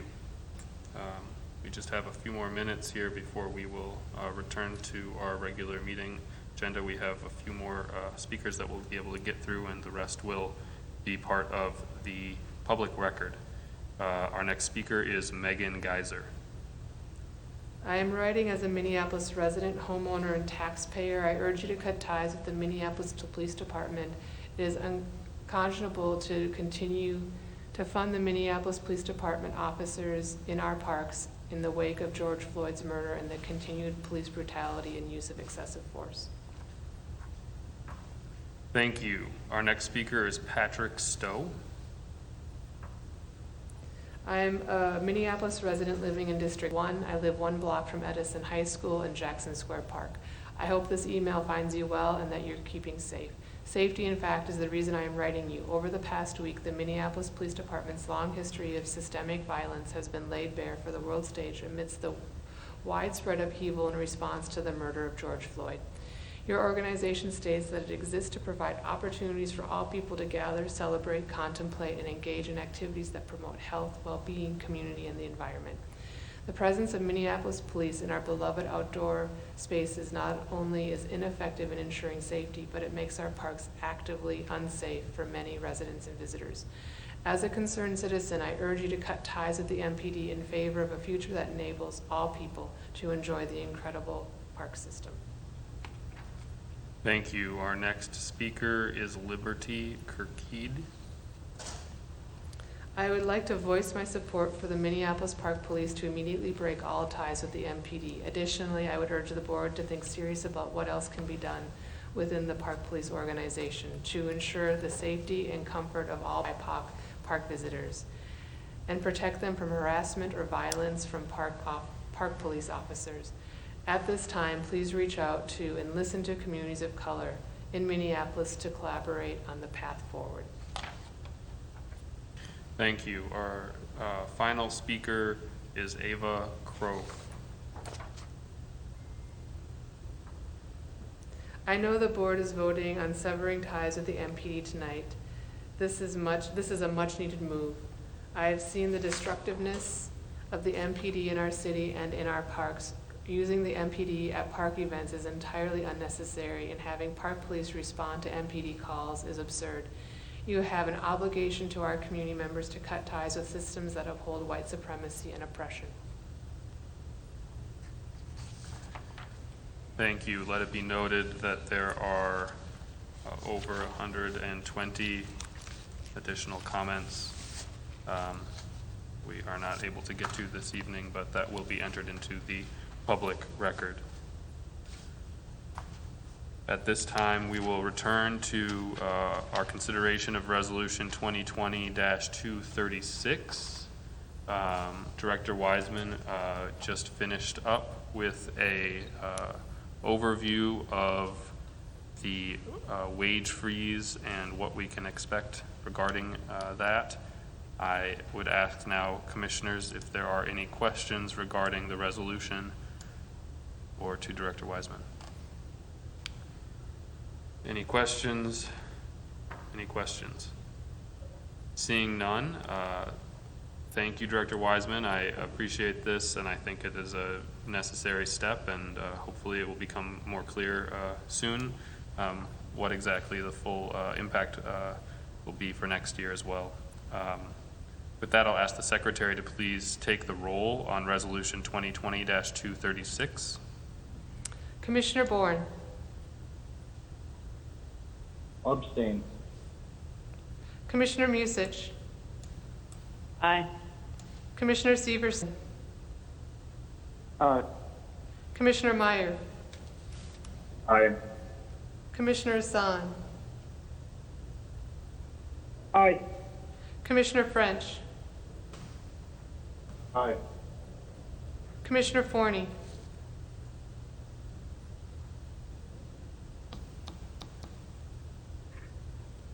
Commissioner Forney,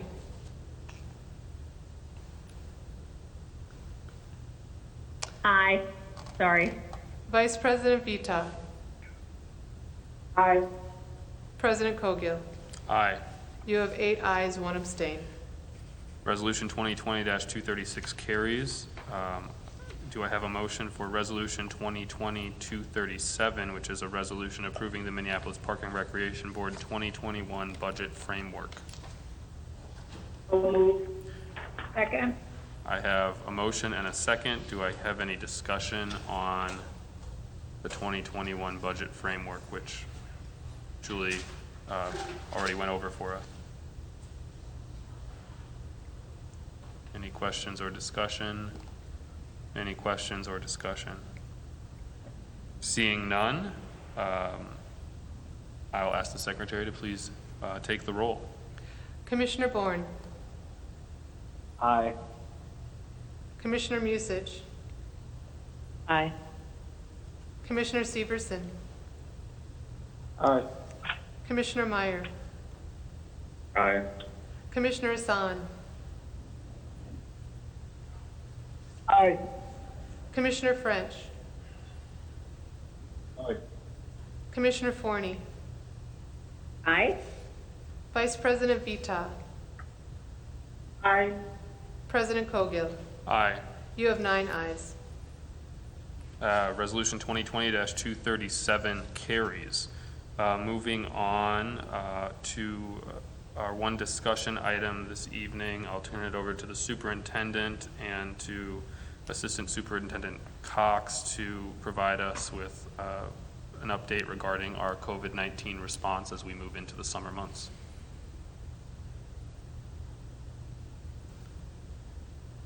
Thank you, President Cogill and Commissioners. I'll wait for the screen to come up and then we'll start.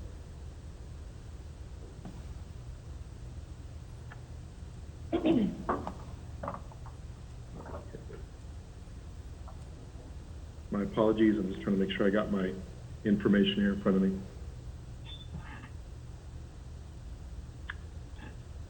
Okay. So what I'm going to walk through right now is the NPRB's COVID-19 response and planning as of June 3rd. Next slide, please. So while our work to date really has focused on outdoor workspaces, staff have now created a preparedness plan. Our plans for all departments, and those include all staff who can work remotely will continue to do so. The return of staff to MPRB workspaces will happen very slowly. We're working through that right now through the entire organization. Once staff do return to their workspaces, social distancing and other safety recommendations will be followed. And staff will also be given ample notice before they are expected to return to their MPRB workspace. Next slide, please. So we start talking about reopening of park amenities, and this is really just kind of giving an overview. So staff really have completed the reopening of all previously closed amenities, including basketball courts, tennis courts, playground, and athletic fields. If there is anyone that is really who is unaware or aware of any amenity that was overlooked by asset management staff, and it remains closed, we ask that you please let customer service know so we can respond to those quickly and get those open. So it's just a matter of getting a hold of us, and we'll get out there and get them open right away. And additionally, asset management staff have begun installing new multi-language signs at newly reopened amenities. And these signs remind guests, as we've done before, to practice social distancing, that there should be no more than 10 people per amenity, to make sure that we comply with the executive order and we have people make sure that they space at least 6 feet or more apart, and that team sports are not yet allowed. Next slide, please. Thank you. Also, as you know, we've been talking about hygiene stations, so I want to give a quick update on hygiene stations.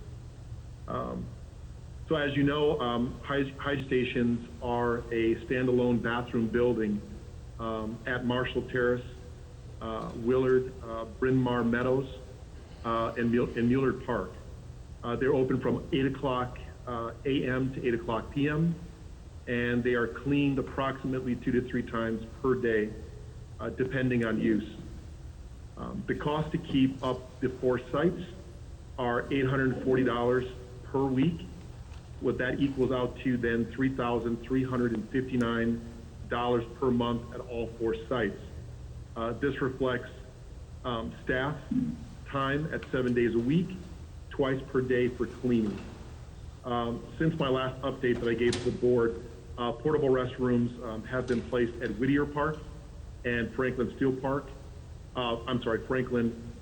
Square Park, and portable hand washing sinks are back ordered, and staff are working with the vendor to obtain them as soon as they become available. And it's been very difficult to get those, but we are pursuing those. And as you can see by the slide, the cost per site is approximately $942 per week, and that is $3,768 per month, or a total of $471 per week, or $1,884 per month. I also want to give you an update on your request for portable restrooms and sink at the 28th Street location. We reached out to both MnDOT and the City of Minneapolis with that request, but because the park board no longer has a license to operate the tot lot at this location and has no property rights, the city agreed that it was best for them to pursue placing a hygiene station at the 28th Street location, and for MPRB to assume the cost and management of another hygiene station currently managed by the city on MPRB property, and that would be, of course, PV Park, Logan Park, and the mall. MnDOT was supportive of the hygiene stations, but due to recent events, has elected to work with the county to move people into better shelter, such as hotels, and similar to what they did at the Hiawatha encampment. Next slide, please. And then the parkway vendor selection and duration of closures to vehicles. I'll give you a quick update on that. So right now, parkway closures continue to provide pedestrians with additional space to social distance. All closures have remained the same since my last update, except for a minor change at the East River Parkway, where the section between Fulton Street and the Franklin Avenue has been reopened to vehicle traffic. The funding limits at this point established by the board are expected to allow all the closures to remain in place until late June. Also, staff is bidding a continuation of closures with bids due today. I have not, I think we can have Assistant Superintendent Schroeder, I have not checked in with that, but they were due today. Depending on the bid results, the closures may be able to continue past the end of July or end of June and possibly into July. I will definitely update you as soon as I get the numbers on the bids received, and when I have that information, I will update the board. So with that, those are my quick updates on the slide. I'd like to now turn us over to Assistant Superintendent Cox to give an update on recreation. Good evening, Commissioners. Sorry, just want to make sure my volume was on. I'd like to give just a brief update on some of the programs and services that are now available to us as a result of the current executive order, and so I will be brief. Next slide. So I'll cover the areas of golf, aquatics, ice arenas, and athletic field permits as some of the big areas where we are seeing a little bit of movement as a result, as I said, of the new order. Next slide. So in golf, we are now able to open clubhouses to the public with less than 10 people, and we can also now offer restrooms. The concessions can offer grab-and-go style food. They can't sit down inside and eat, but we certainly can offer food that people can take outside or eat in the golf cart. Beer and wine can be sold again and consumed on the courses as well, so we've been waiting for that. And while this isn't necessarily required anymore, you can have 2 occupants in a golf court as long as they're, in a golf cart, as long as they're from the same household. And so we are maintaining that.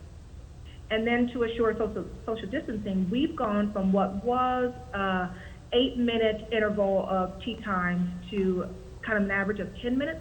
And that's to ensure that the team ahead of you keeps several feet between you before you tee off. So that is an extra measure that we are taking to ensure the full social distancing. Next slide, please. And aquatics. And so we'll talk a little bit about how beaches are being managed. And we spent a fair amount of time on a multi-jurisdictional call, trying to understand what other cities are doing in our region around managing beaches. And some of them have opted to not do anything. We have taken the approach that we want to make sure that people have relief from hot weather. And so our beaches will be available for people to go in. They will not be guarded though. We will have signs posted in multiple languages to make sure people understand you can go in the water to cool off, but there will not be lifeguards. We are not encouraging sunbathing or congregating. This really is about getting a little bit of relief from the heat. We will still offer Open Swim, which is a registered program at Lake Nokomis, and that's going to start on the 9th and will run through the 30th. And those days will be Sunday, Wednesdays, and Fridays. It will also be on Tuesdays and Thursdays from 5:30 to 7:30. We will continue to offer the sailing program in Harriet, and sand at our beaches will be groomed. Next slide. In athletics, we are starting to accept field permits again, but as organizations and or community members submit a permit application, they must also submit a social distancing plan for participants before that permit can be approved. Their plan must include how they will follow social distancing. It must include that they are going to ensure masks are worn when appropriate, and that they will also talk about how, they must also talk about how they are going to enforce health etiquette norms. So reminding people that they must cover their coughs and their sneeze, that they must stay 6 feet apart. And also, it must include how they will insist that when people are feeling sick, that they will stay home. Next slide. A fun little thing that I'd like to talk to you about is what we're calling Fun on the Run. And it is a bit of a portable or mobile program that's going to be coupled with the ambassador work. And so at 3 parks a day, ambassadors will do kind of a drop program. And you don't need to register, it's just kind of show up and participate. What's interesting about this is it's kind of a throwback to some of the old school things that we played a long time ago, what that didn't require a lot of equipment and devices and all of that. It's, you know, kind of old school lawn bowling and agility challenges and all that. And most importantly, it's going back to getting kids physical again. And so there are no age requirements, it's just youth. So come out and feel free to run around and do some jump rope, putt, pass, and kick, and some of those old school things that some of you may do. Again, these will be in 60-minute sessions and will ensure social distancing. Next slide. At Parade, I know that there are people who have been closely watching how we are going to manage our ice arenas. And so Parade Ice Arena will open with daily figure skating, or what's called Pros Ice, which is really about coaches and kind of more of the serious skaters. You do need to register for it. It's in 60-minute sessions. And then we will also have open skate. So regardless of what your skill level is, you can come and do open skate. But we will have requirements about what that looks like. You won't get to do a bunch of super high-tech stuff because we want to ensure that people aren't running into each other. So there's no freestyle. You can't do jumps and spins and all of that. And we will only allow 60 skaters in out of time. We'll continue to offer hockey instruction. But most importantly to all of this, we really want to manage how people move through the facility. And so what we're asking people to do is to come in already dressed so that people aren't using dressing rooms or any of those things, that you can't come in any earlier than 10 minutes before your session starts. And we are urging people to leave no longer than 10 minutes after they're done with practice. We are not allowing any spectators inside, and so for parents, we hope they take advantage of warm weather outside when permitted, or wait in the car for their children. And then we're also insisting that people enter and exit through designated doors so that we aren't having people cross. This meeting is being recorded. Next slide. Rec Plus. So as we're excited, Rec Plus starts on Monday. And as we predicted, we have had some ebbs and flows in the registration. We've had, as people are reacting to kind of what's happening around us, be it COVID or the circumstances around civil unrest, people are feeling a little bit of uncertainty. And as some people may have lost their source of income, people are feeling a little uncertainty. So we've had some ebbs and flows in some locations. We are well over 300 participants at this point. However, we did have to collapse one site. Sibley is no longer a site at this point because of registration, but we redirected those folks that were registered for Sibley to other sites. So we're excited about getting that started on Monday. Next slide. So we've been talking over the weeks about what will social distancing and virtual programs look like in the parks. So June 8th is the programmatic start for summer for us. So that is the official day. It's right after Minneapolis Public Schools gets out, and we always start on Monday. And so we've been ramping up what our social distancing and virtual programs look like. And we have a kind of a distinct eye on the critical program pillars that you've heard us talk about all year. So that includes cycling, nature, community gardens, youth employment, and the 55+ program. So you will see some programs in each of those areas across the city that either are social distance or are virtual. Next slide. That is the end of my presentation. Are there any questions? Thank you, Assistant Superintendent Cox. Are there questions from commissioners? We have Commissioner Musich, followed by Forney. Thank you, President Cogill. Thank you both for the presentations. It's really exciting to see that we're finding ways to get people active in the system despite coronavirus in safe ways. It's been incredibly challenging times for all of us for many months, and now with the unrest in the city and people feeling so traumatized, giving them a way to be active and connect is so important. I'm particularly excited to see that we have youth social distance activities coming. Where can we direct the public to find out more information about that program in particular, and how to identify which parks it'll be on which days? President Cogill, Commissioner, sorry. So we are still operating our ActiveNet.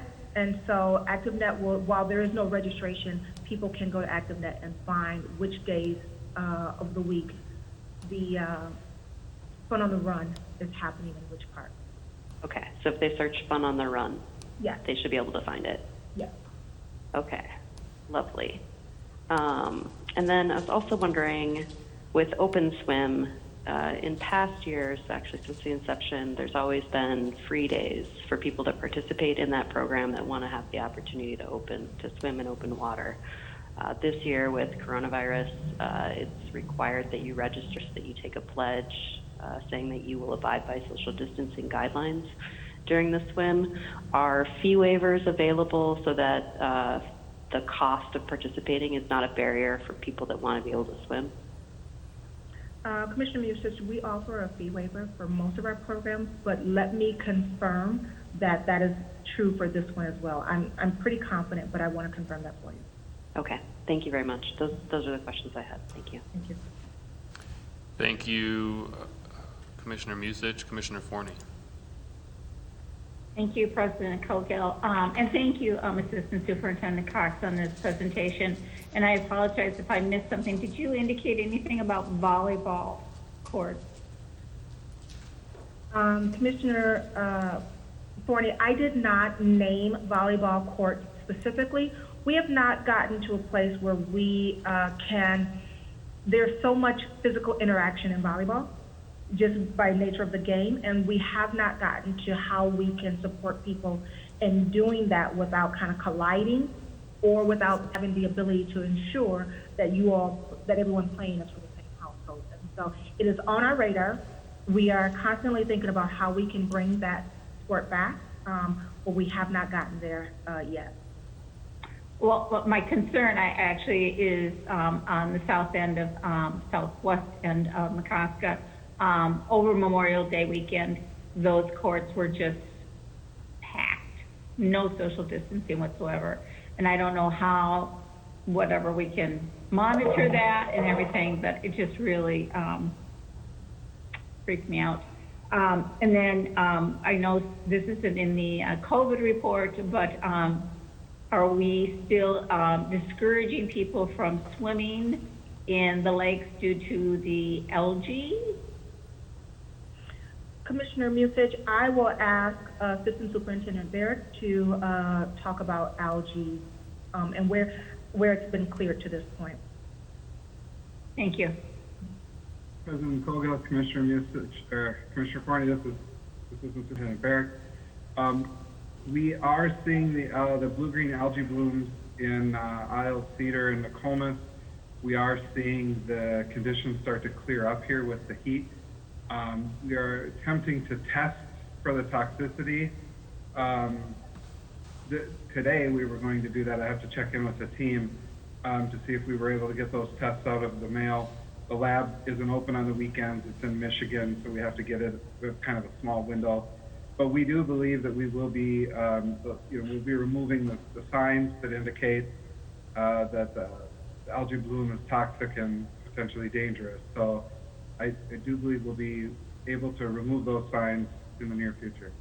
Okay. And thank you for that update, because I have seen a lot of people, particularly Harriet, and the other thing that's always a concern is the kids, excuse me, I shouldn't say it that way, people jumping off of the bridge at aisles. And I know we don't have signage there, but a way that we could discourage, number one, just swimming in aisles, and second of all, I don't know what the lake level is at right now, but it's just very but I'm very concerned about people jumping off of aisles bridge at Kenilworth. So those are at least observations I have. Thank you for the report.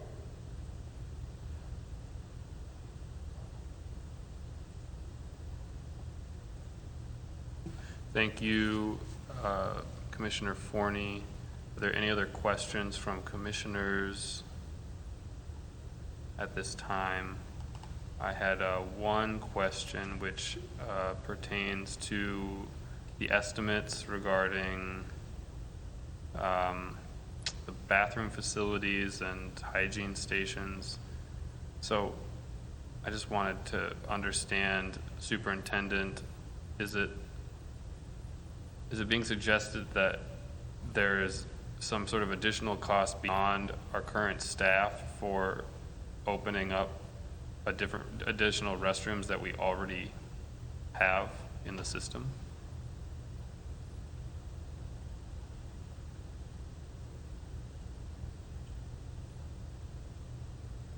Sorry about that. It was not going on mute. President Cogill. What I'm going to do is ask Assistant Superintendent Barrett to give his assessment, since he was working on this, just to give an update on that. Assistant Barrett, can you please give a response to President Cogill around the cost? Sure, President Cogill. So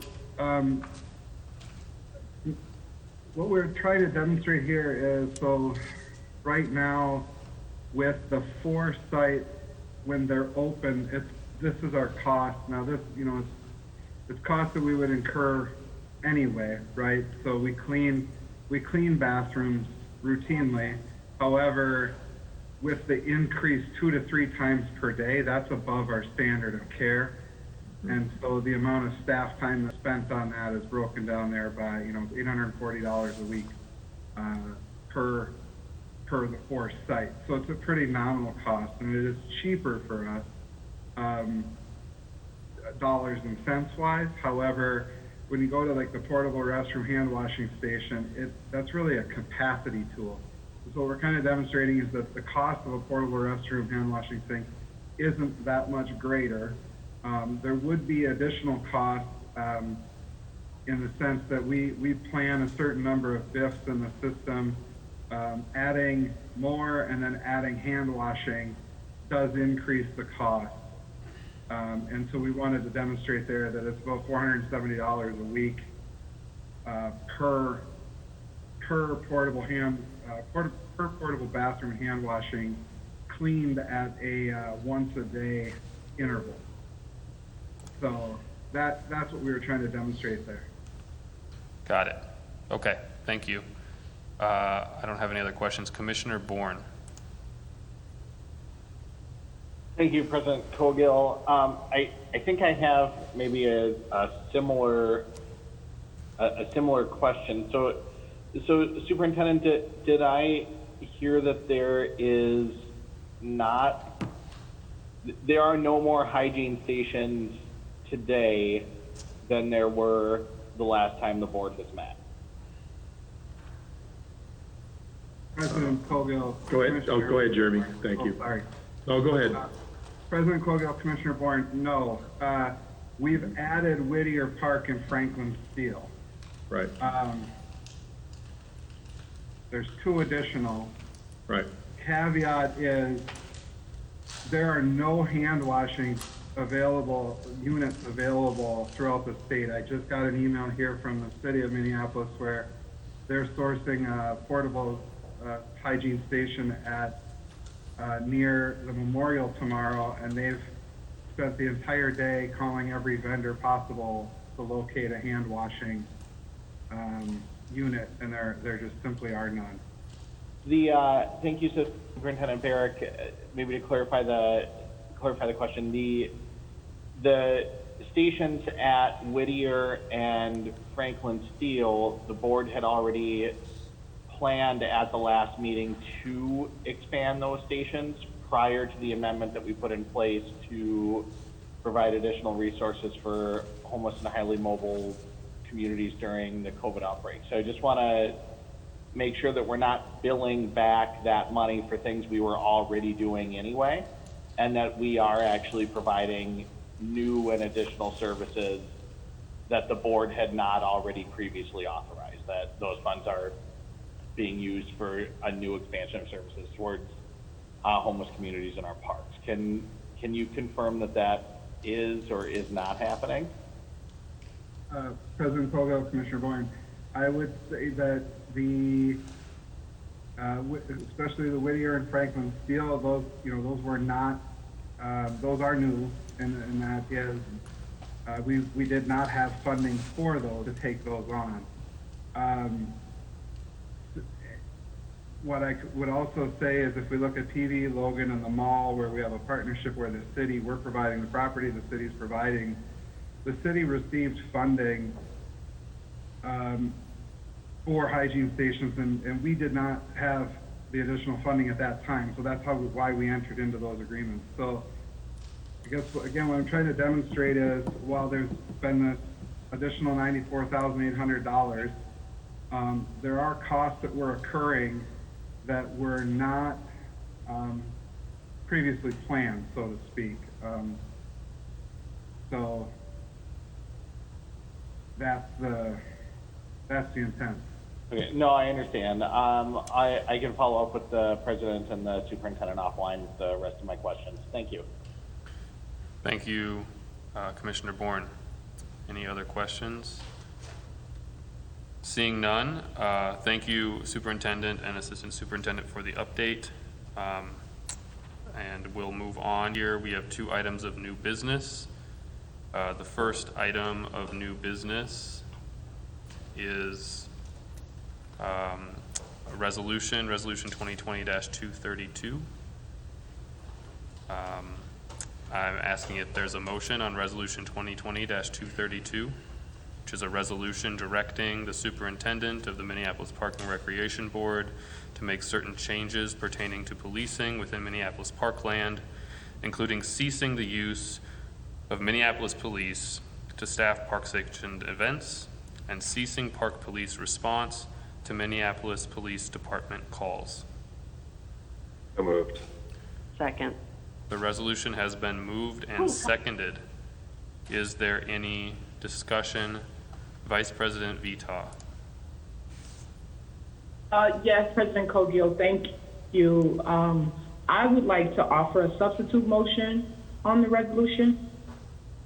I would like to offer a substitute motion directing staff to prepare a safety plan for consideration addressing policing for Minneapolis Park and have that back to the board no later than July 17th. Can I please elaborate? Oh, thank you. Commissioner Vitaw, or Vice President Vitaw, has made a motion. Vice President, could you once more repeat it so that we hear it one more time and then we can forward?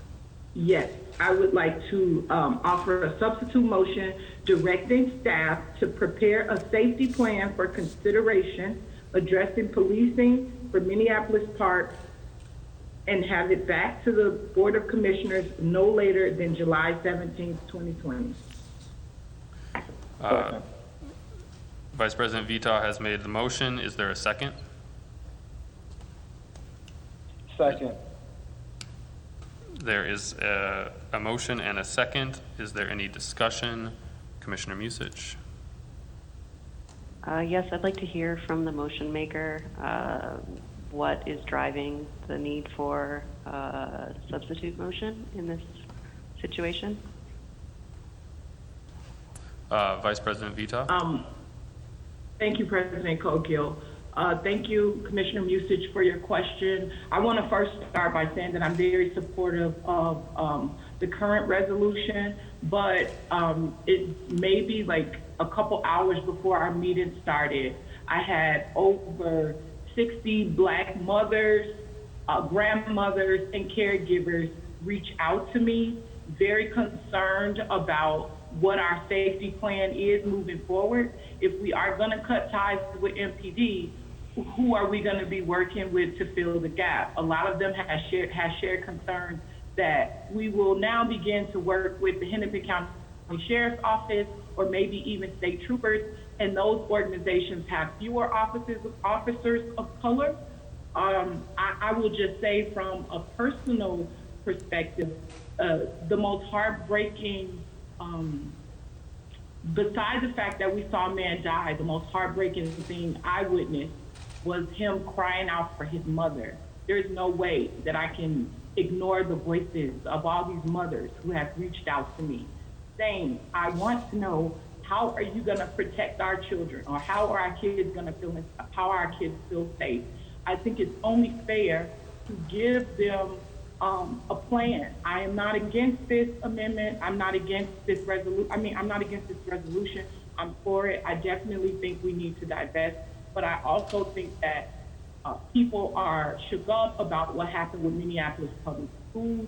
There are going to be a lot of changes in our most vulnerable neighborhoods, and as a commissioner who wants to, provide full transparency, I would rather tell them what we plan to do and then make the change.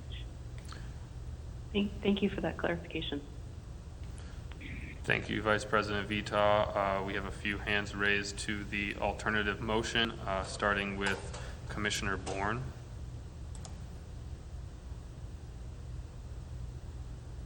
Thank you, President Cogill. I don't think I will support making this a substitute motion.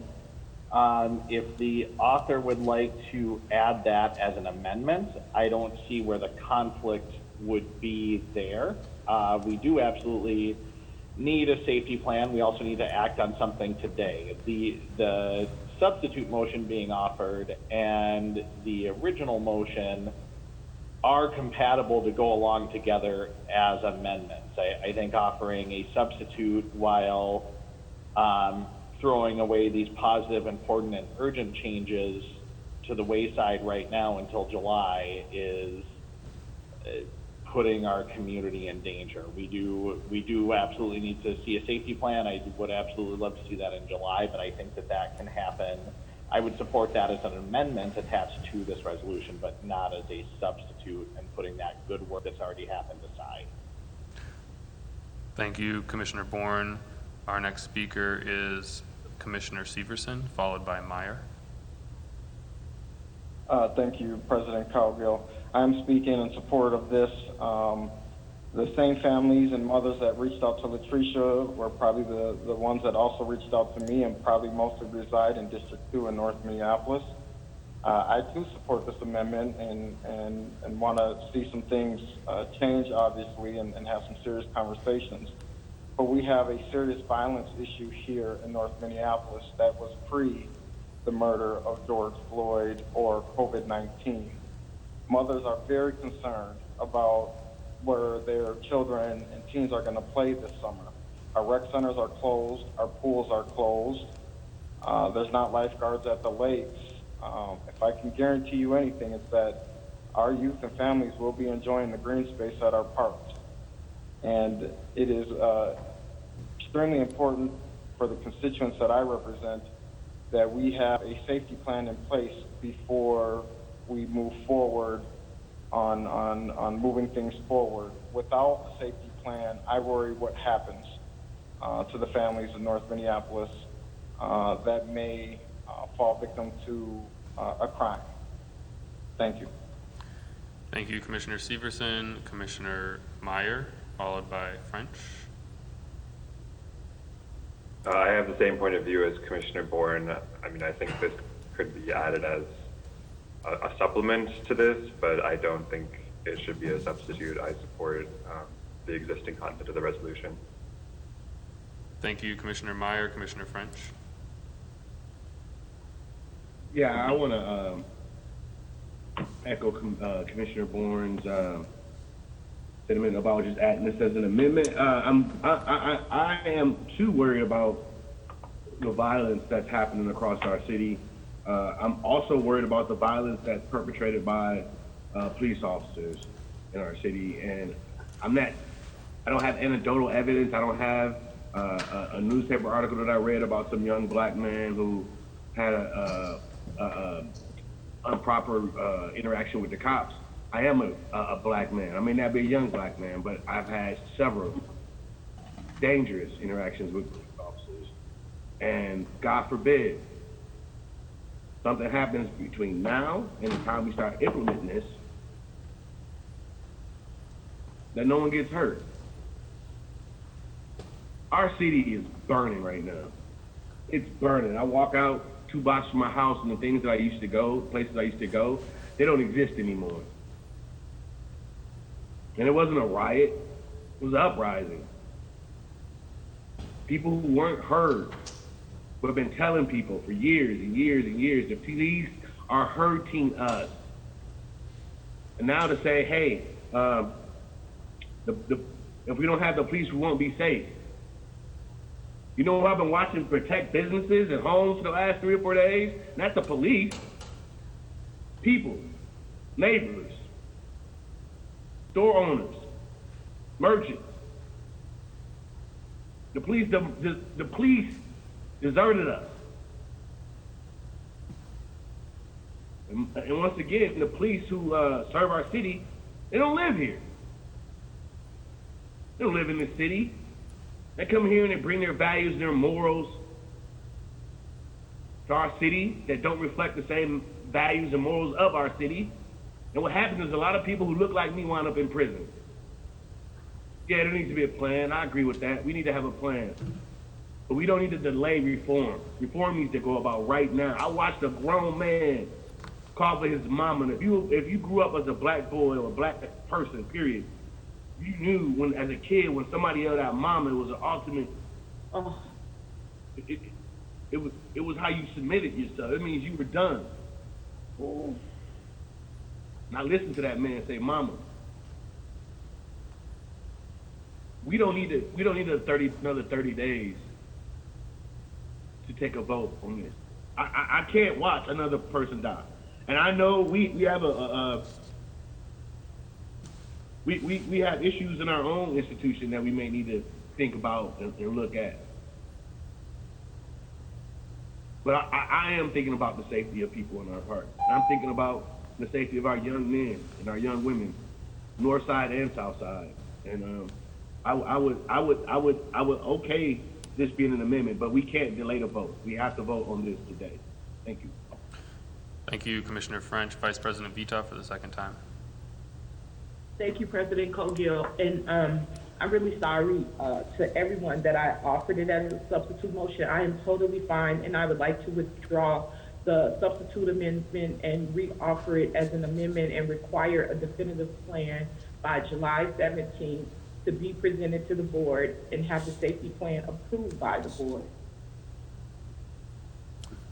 All right, I will interpret that as a friendly amendment unless I hear otherwise from an objection from any commissioner. Cogill, just point of order. Yes? I think you need to, there's a substitute motion on the floor and a second. It sounds like you have to recognize that it's been withdrawn prior to adding on a friendly amendment to the original language of 2020-232. So you're saying that we would have to vote on the substitute motion? Okay. Mr. President, you No, could that's not you could what he ask said. the author and You have to withdraw it. the maker and the seconder to withdraw. Okay. Would the maker and seconder withdraw the alternative motion and add it as a friendly amendment? Yes. Yes? Okay. Yes. All right.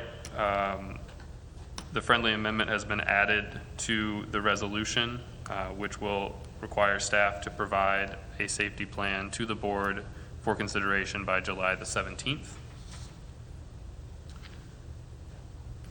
And now, You discussion. mean July 17th? Just want to make sure, because that's not a board meeting day. Oh, I'm sorry. I meant June 17th. I'm sorry. By June 17th. Yes, and I'm sorry I'm speaking without being called, but this is That's like quite all right. very- That's a clarification. And that's an important clarification. Is that still a friendly amendment? Seems so. So we're now discussing the resolution 2028-232, Commissioner Severson, followed by Commissioner Bourne. Thank you, President Cowgill. I just have a few questions, and I'm hoping Chief Ohado can help give some clarification on this. So if we happen to have a drowning, an unfortunate drowning at the most southern park or lake of the city of Minneapolis, I'm not sure which one that is, and our officers are responding to a drowning. And then we have another terrible incident take place at, say, Weber Park in North Minneapolis. Will MPD still back us up? Will we still have support if something happens in a park so somebody is not left to die or be in more pain? For example, last night there was many shootings on Broadway, and from my understanding, somebody was shot and EMS would not come in because of the violence, and they had to basically go to the hospital in the back of a police car. So is this, my question is, can we ensure the safety of the patrons, particularly in District 2 in North Minneapolis, if this moves forward? President Cogill, Commissioner Severson, thank you for the question. So, as the board is aware, we have limited resources. Including me, there are 33 sworn police officers who cover 18 hours of coverage 365 days a year.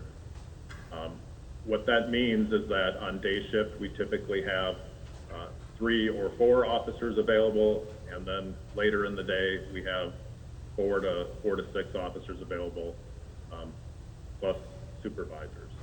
It is very easy for our resources to become overwhelmed if we have large-scale incidents occurring in multiple areas of the city at the same time, which frequently happens in the summertime. We have always relied on the Minneapolis Police Department to help backfill in those emergency circumstances. It's noteworthy that MPD also provides response coverage to the parks in the hours that we're not on duty. So we are not on duty from 1 a.m. until 7 a.m. And during that time, if there's an emergency in the parks, the Minneapolis Police Department has historically responded. The reason why the park police don't cover those hours has always been a budget and resource consideration, but that is something that certainly will need to be addressed. I frankly can't speak on behalf of the city as to whether or not they will continue their same response protocol if this resolution is adopted. Okay, thank you. President Cowgill, I mean, maybe this question is for you, since you're the writer of this resolution. So if a person is shot in North Minneapolis and there is a park police that is the closest person to a person who has just most recently been shot, does this mean that the park police cannot respond to somebody who has just been shot? Commissioner Severson, I just will speak to what the resolution says, which is that park police would no longer respond in support to Minneapolis Police Department calls. So park police, if called by MPD, would not come to support that, but would rather be focused on our park spaces. Point of information, I I believe it's an information point, President Cogill. Yes, Commissioner Bourne. Thank you. I think the resolution as written says park police will not respond to nonviolent calls. That's what's posted on the website. Yes, that is so- correct. Yeah, so I think to Commissioner Severson's point, if there was a call of a shooting and a park police officer was the first one closest on the scene, as I'm reading that, they would respond. I'm not the author of the motion, but that's how I'm reading that. Thank you for that clarification. Yes, that is correct. Chief That Ohata is has his hand raised. Okay.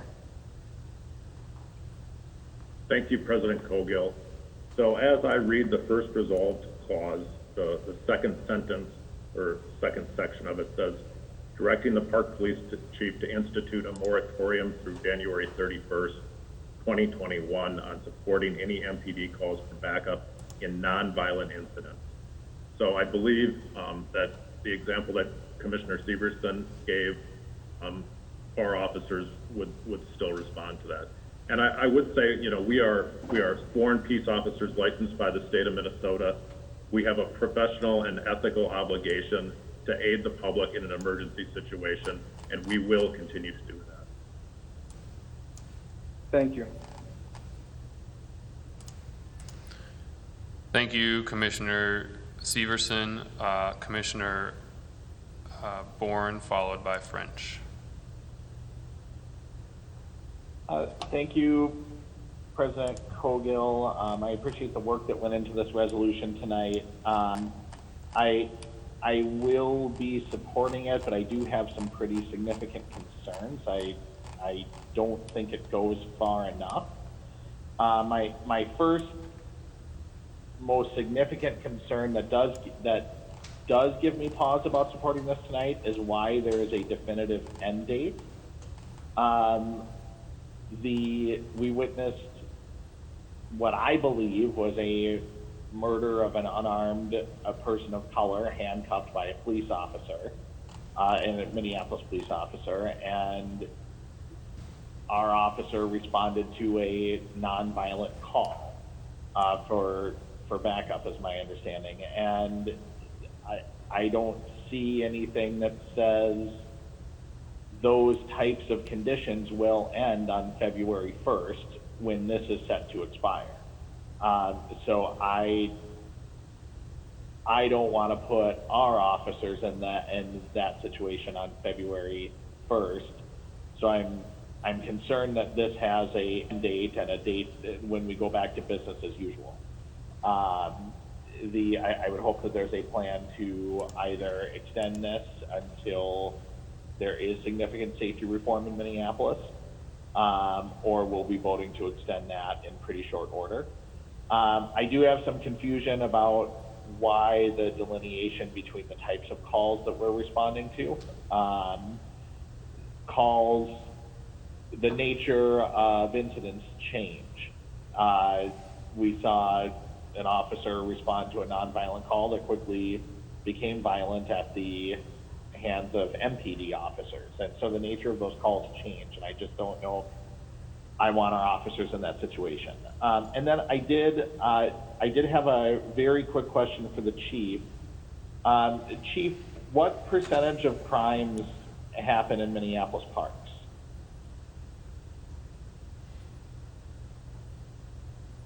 President Cogill and Commissioner Bourne, the breakdown of all Part 1 and Part 2 crimes in their entirety. What I can say is that typically what we find is that we have about 100 violent Part 1 crimes that occur in the park system over the course of any given year. So that's homicide, rape, robbery, and aggravated assault. Those approximate 100 incidents of Part 1 serious violent crime usually make up about 2% of serious violent crime in the city. Thank you, Chief. Just in terms of receiving assistance, I think that this is I feel comfortable moving forward with this tonight, knowing that 98% of violent crime does not happen in Minneapolis parks. So I thank Vice President Vitoff for the amendments. I do have some concerns about timing, but I'll be supporting this tonight. Thank you, Commissioner Bourne. Commissioner French. Commissioner Bourne actually asked one of my questions about how much crime actually takes in our parks. I also want to ask a question. I already know the answer to it. Who's the largest landowner in the city of Minneapolis? I believe we are, right? I guess I can pose that question to Superintendent Mighdal. Superintendent, or maybe we'll ask our resident historian, Council Rice. Sorry. I believe it would Yes, be. we are. But go ahead, Brian. It would be the. Sorry, I couldn't get off of you. Or unless you were to count like the city streets as owned by the city. Got it. But yeah, individual property owner, But the largest landowner is Parkport. yes. So 2.5% of the crime that actually happens in the city of Minneapolis actually happens in our park. Is that perfect? Could we do better? Maybe. But 2.5% is justified. We spend about $7 million on our police every year. For 2.5% of the crime that happens in our city. And more often than not, the people who are victims as well as alleged perpetrators of these crimes look like me. And I want to make sure that we are in the process of transforming our police department so we're not adding to mass incarceration, that we're not adding to a criminal justice system that looks at me as less like a broken white person, right? That's how we look at black people sometimes. Like they're just broken white people. We can just fix them by putting them in jail. Right now, we have tons of folks involved in the uprising across the country because they don't like the way the police have treated black and brown folks. I didn't make that up. I didn't imagine that. And it's that until the last 10 or maybe 15 years, we were starting to see video of some of these incidents. The tragic incident that happened last Monday, the way the report was written, those guys would have kept walking the earth. They would have kept walking free. It wasn't until we had video camera to see this mess. And so we need to think about what we want to do as an organization or as an institution about policing.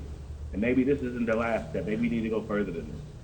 But we need to think about whether we want to be a place where people come and have joy and peace, or a place where people fear somebody who has a gun on their hip and they look at them as a threat.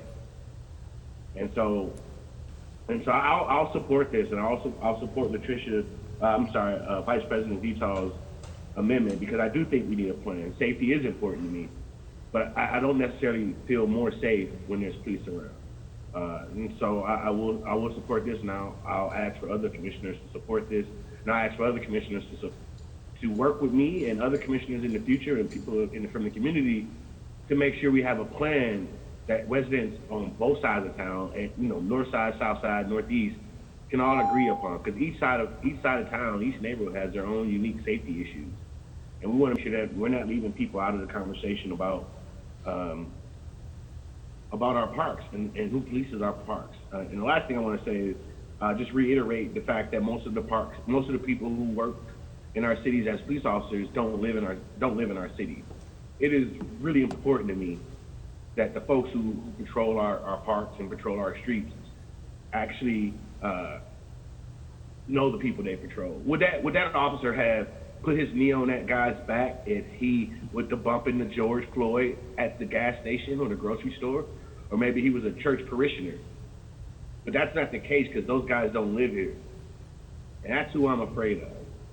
Not the kids, 15 kids hanging out in the park. I'm not afraid of those guys. I'm afraid of a cop who looks at me as a danger. And so I'll leave it at that. I hope all my other colleagues will vote to make this resolution a reality, and I hope we can sit down and really have a real conversation about how we want to police our parks in the future. Thank you. Thank you, Commissioner French. Commissioner Meyer, followed by Hassan. I would like to propose an amendment to strike from the first resolve clause the words through January 31st, 2021. And I would speak to the amendment if there's a second. Commissioner Meyer has made an amendment to strike the in the first resolve clause through January 31st, 2021. Is there a second? I'll second it for the purposes of discussion. The resolution or the amendment has been moved and seconded. Commissioner Meyer, to the proposed amendment.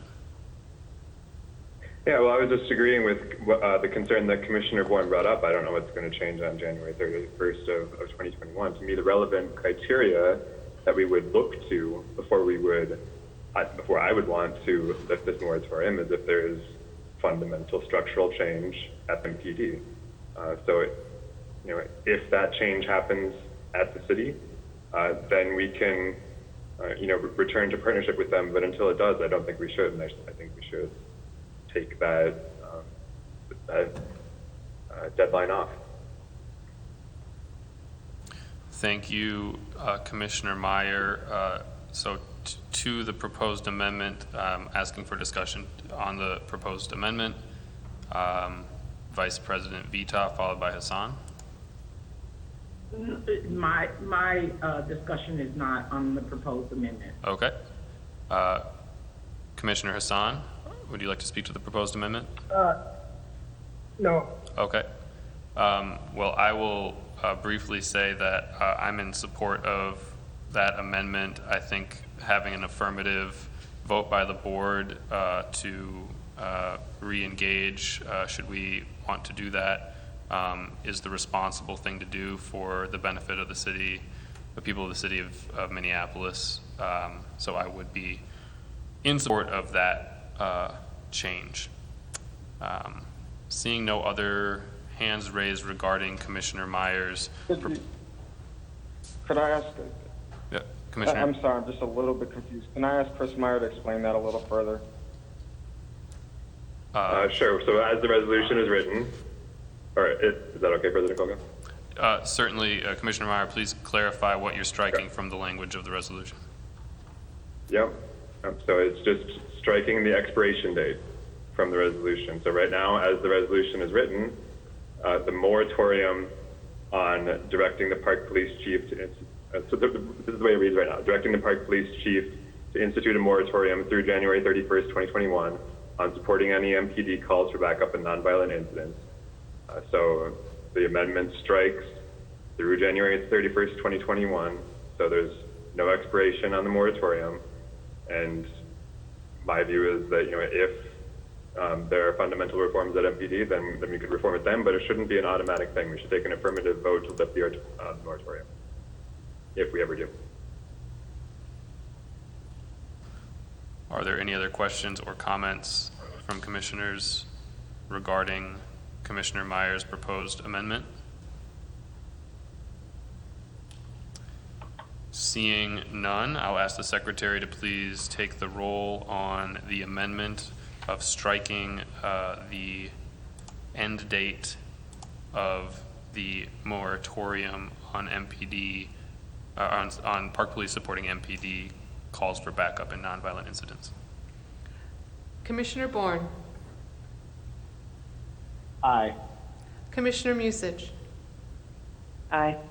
Commissioner Severson. Pass. Commissioner Meyer. Aye. Commissioner Hassan. Aye. Commissioner French. Aye. Commissioner Forney. Aye. Vice President Vita. No. President Cogill. Aye. Commissioner Severson. No. Commissioner French. No. You have 6 ayes, 3 nays. The amendment carries. Back to the main resolution. Commissioner Hassan.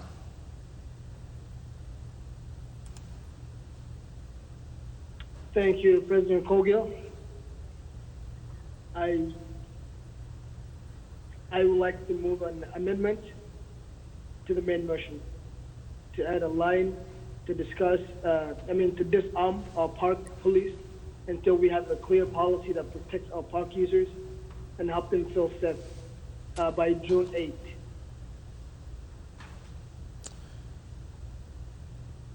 8th. Commissioner Hassan, could you one more time state your amendment?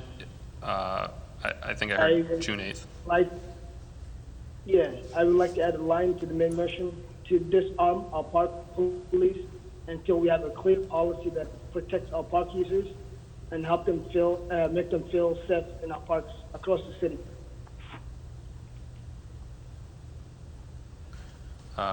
Commissioner Hassan has made a motion.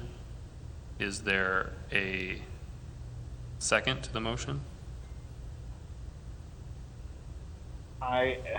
Can Commissioner Hassan restate the motion one more time, or the amendment one more time?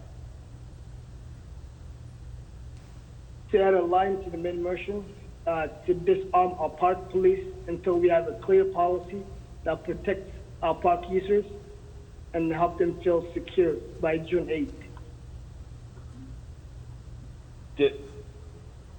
Just a point of inquiry. Is there a I'm second? We considering can making- discuss it after there's a second. I will second the motion for the purposes of discussion. The motion has a second. Commissioner Hassan, would you like to comment on your motion? No, I'll take questions. Okay. To the amendment, Vice President Vita, followed by Commissioner Bourne. Thank you, President Cogill. So a couple things here. I really would appreciate, especially in this, with what's going on now, I really would appreciate if my fellow commissioners reached out to the Black commissioners to discuss an amendment like the one that's been brought before us. This is like being blindsided with something. And am I correct that the amendment is to disarm the park police? This is exactly why I feel like we need a safety plan in place. I mean, we haven't had conversations about like what we're gonna do as an organization, and things like this just feel like political stunts to me. I mean, Black commissioners matter. You have 2 colleagues on this board who are descendants of slaves and are like the person who was killed, who had a knee on his neck. So it would be nice if people reached out to discuss these matters around policing, specifically with Commissioner French. And I applaud Commissioner French for leading the discussion around these changes that need to happen within the Park Police Board. But like, let's really start talking about things that we can do. Let's not waste our time,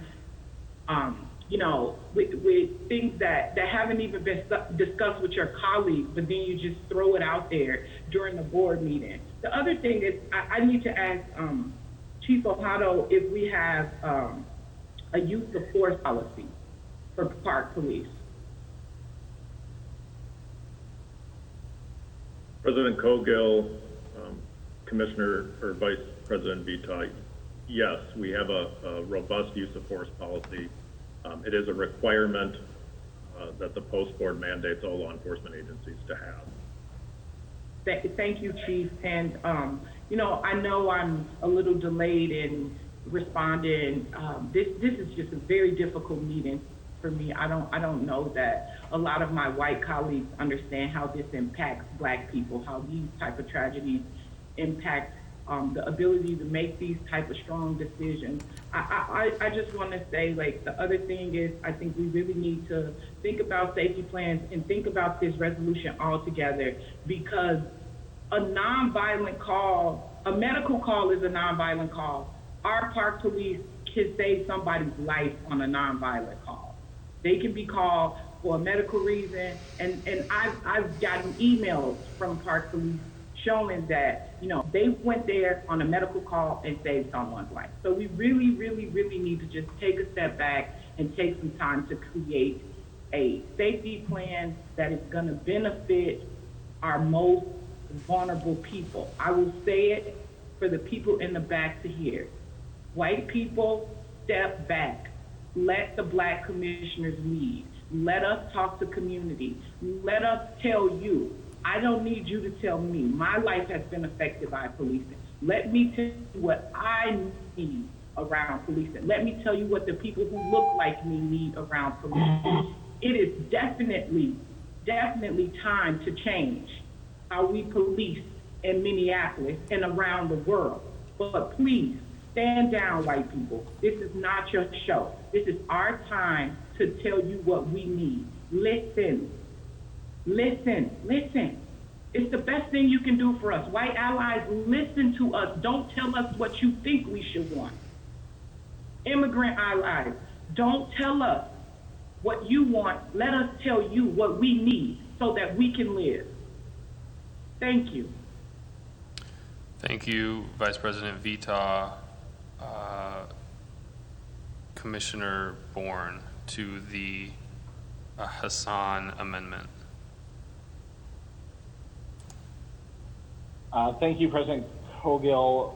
One thing that I think I'm confused on the amendment, but I'm glad to second Vice President, or I'm very supportive of Vice President Vita's concerns. I'm happy to second the amendment made by Commissioner Hassan for the purposes of discussion. 24 months ago, almost to the day, we were sitting in a meeting like this discussing some abuse of Somali members of our community by the Minneapolis Park Police. And we promised the community reforms, and we promised the community reforms, and we promised the community reforms, and we haven't delivered on those yet. And today I'm glad we are moving in a real way. I hear you, Commissioner Vita. Commissioner Hassan, I was confused with the amendment because it sounds like there's two different dates for, if this were to pass, it sounds like there are two different dates for a safety plan to come forward. It sounds like there's an amendment already in here that has June 17th for a plan. So it just seems a little too off the cuff. I wanted to make sure that you had your opportunity and your space and your voice to speak. Vice President Hassan as a member of a community that I trust. So. Well, thank you, Commissioner Brett.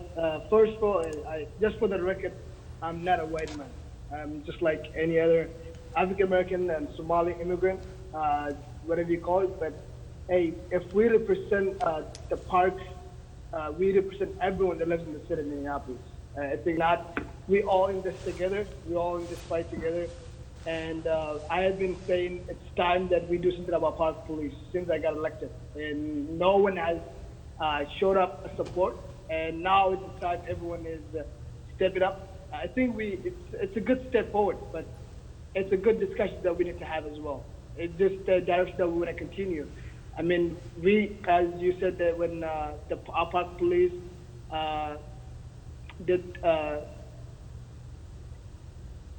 scared Somali kids that were in the park. No, I mean, we just talk the talk, as always, not walk the walk. All I'm asking is that we need to have a plan, but we got to have the real conversation. Are we gonna see another black man got shot in our park system next? I'm not ready for that. I mean, if my colleagues want to see a solution, I'm ready. But let's not put the real concern that our park users are having and our residents in the city of Minneapolis put on aside and hide by, the hidden, tactics. Let's do the work that's ahead of us. We got elected this work. The people that elected me from the District 3, they elected me to represent them and everyone that lives in the city of Minneapolis to the best of my ability. I don't represent one group. I'm happy to advocate and bring policy, not just in the park system, but across our city and across our state. My colleagues, let's not finger point, but find a way that we can work together. I mean, this is not the first time that I talk to my colleagues, disarming the park police, find a solution to make sure that our kids feel safe in our parks, to make sure that our kids feel safe in our city. This is a real concern that we have. I mean, not only black African Americans are having the issue. I get pulled over all the time. My kids, my family gets pulled over all the time. My indigenous brothers and sisters get pulled over all the time. People of color.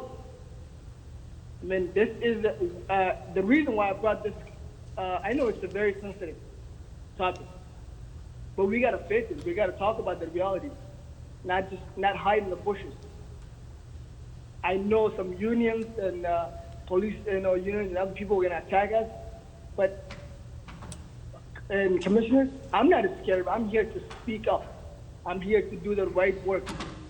I mean, if you wanted to have the conversation, my President Vita, you could have called me too as well. This is a real concern that we face and that me as a black man faces.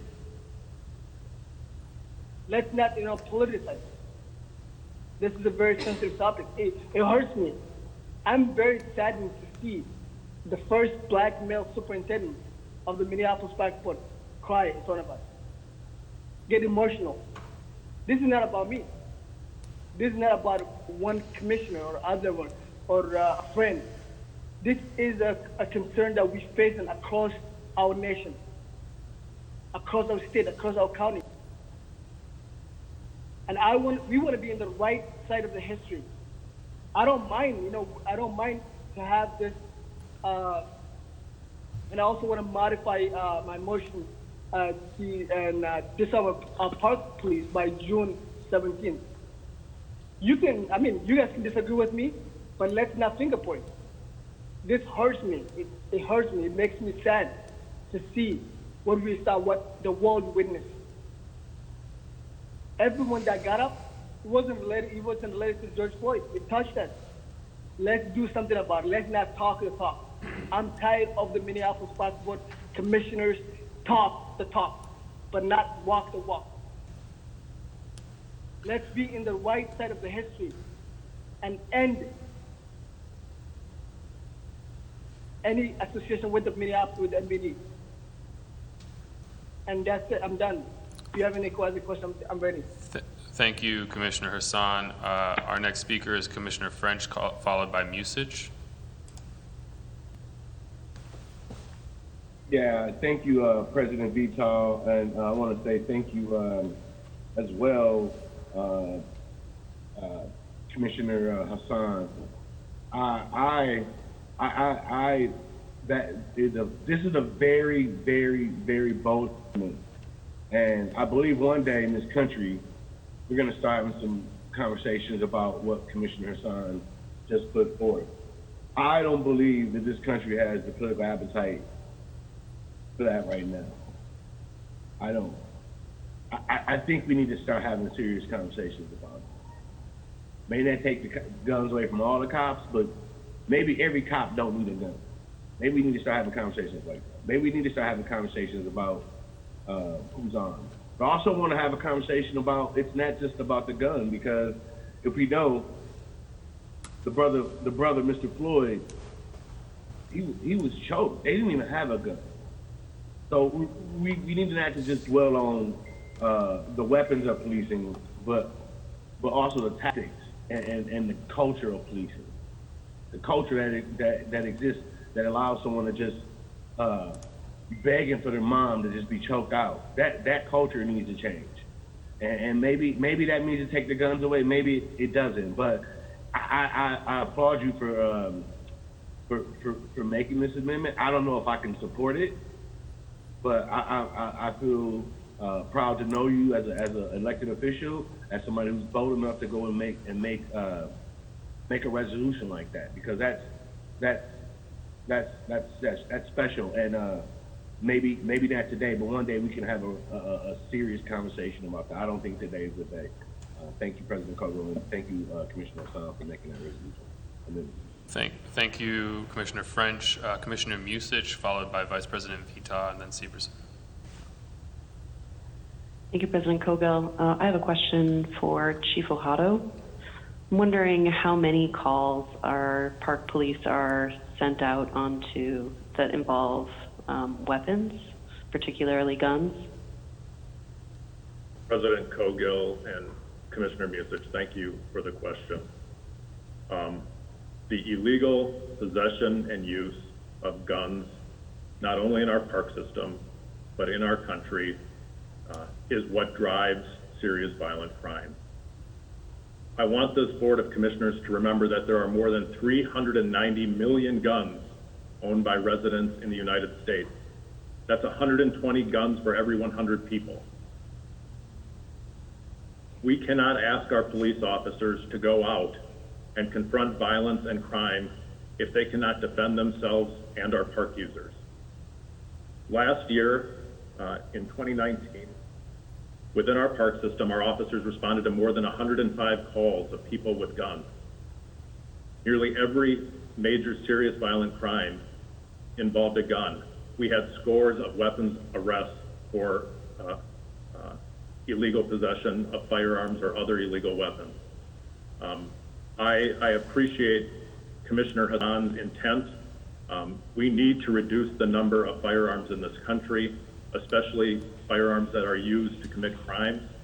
But until we can remove firearms from people who are using them to do harm, we can't ask our police officers to go confront that violence and crime without the ability to defend themselves or to defend others. Thank you for sharing that information with us, Chief Ohado. Without seeing serious gun reform in our country as a whole, I can't support a resolution of this nature. Thank you. Thank you, Commissioner Musich. Vice President Vita, followed by Commissioner Severson. Thank you, President Kogel. I too will not be supporting this amendment. As I said before, now is the time for us to really be making decisions and creating policies that can actually pass.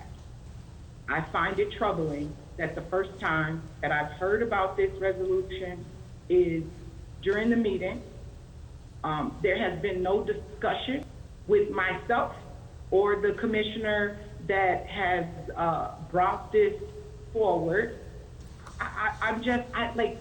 This is just ridiculous. Let's do what we really can do. I'm not for these political stunts, not right now. We have real things going in the world and we need to create some true resolve.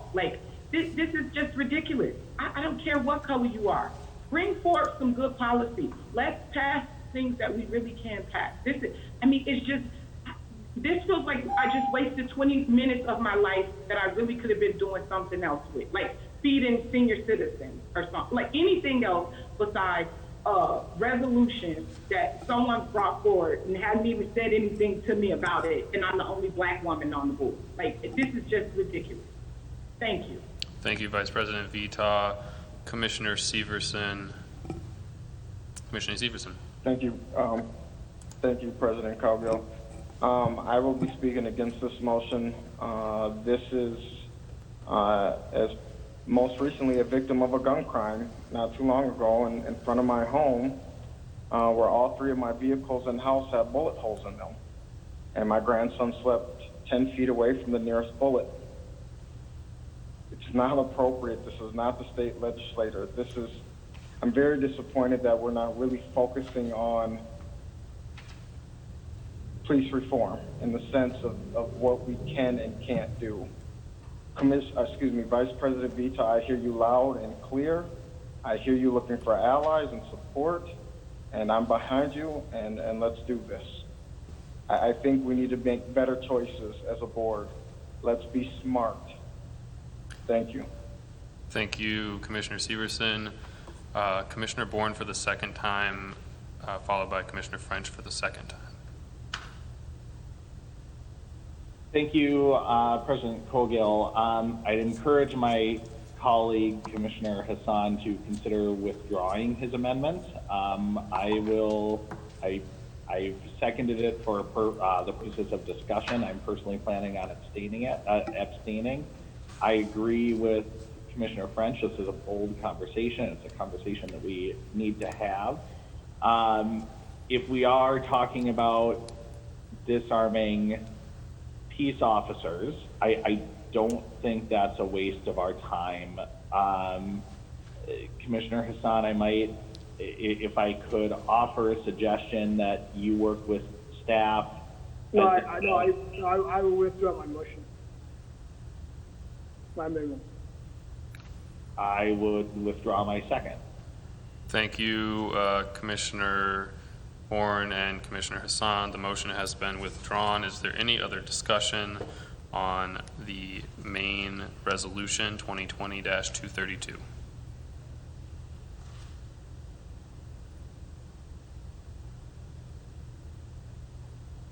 Commissioner Forney.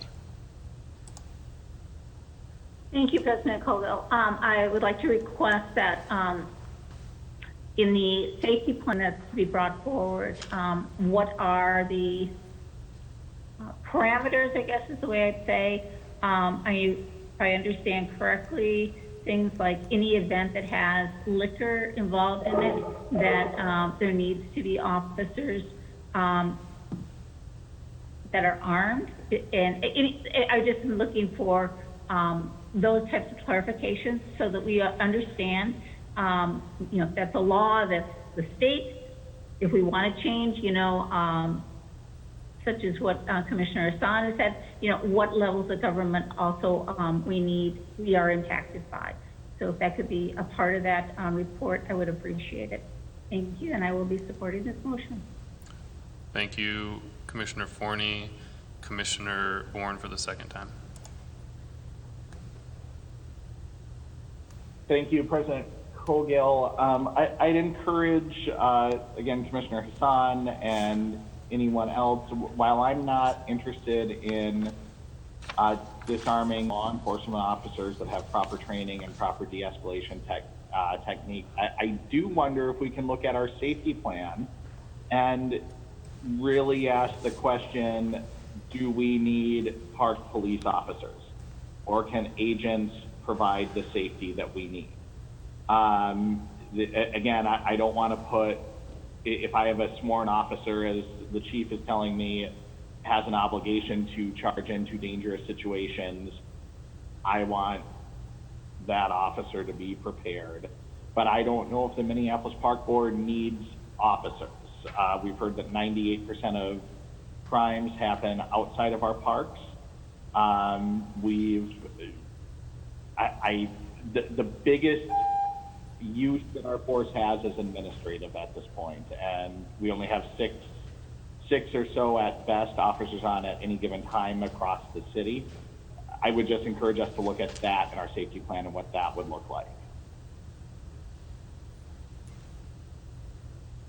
Thank you, Commissioner Bourne. Commissioner Severson for the second time.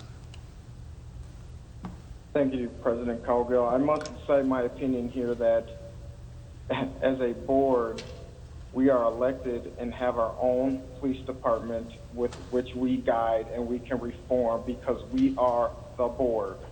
I have zero interest and intent on handing our park police force over to MPD. That seems so contrary to what we're working on. I am confused and frustrated that this board doesn't seem to understand that there is a gun violence issue in North Minneapolis. I feel ignored. I feel pain. and I feel frustrated. Of that 2.5% crime in the city of Minneapolis we're talking about, I wonder how much of that is in my district. The showboating needs to stop. Here's the opportunity we have. This is our department. Let's reform it and let's do it right. Thank you, Commissioner Severson.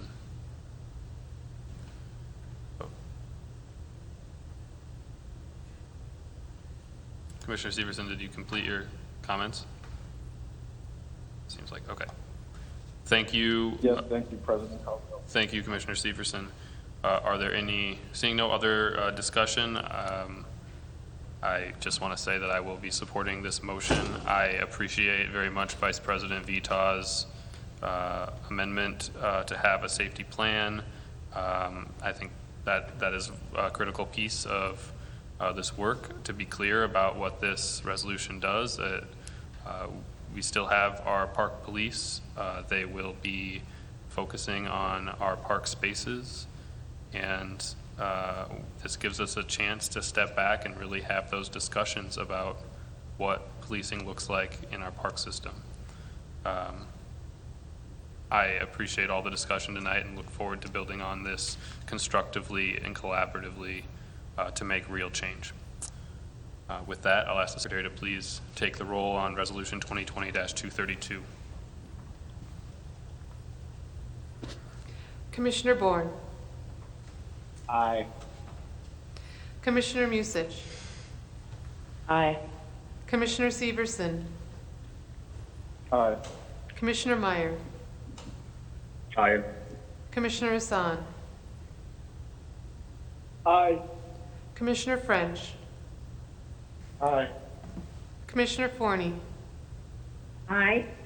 Vice President Vitaw, Aye. President Cogill. Aye. You have 9 ayes. Resolution 2020-232 carries. Moving on, I'll ask for a motion on Resolution 2020-233, a resolution authorizing the superintendent to redesign park police uniforms and make a recommendation to the Board of Commissioners. I'd like to offer an amendment. Has to be moved first. I'll move this resolution. Second. The resolution has been moved and seconded. Is there any discussion? Commissioner French, I'd like to offer an amendment please state your amendment. where it says that, that the superintendent will bring a recommended uniform and vehicle redesign featuring green. Instead of saying we'll bring a redesign, it will say and vehicle feature green as a primary identifying color. I would second that. Also, I resolve that in all internal and external communications at Minneapolis Park Board and Recreation will hereforth refer to the Minneapolis Park Police Department, its officers, agents, and staff as Minneapolis Park Rangers.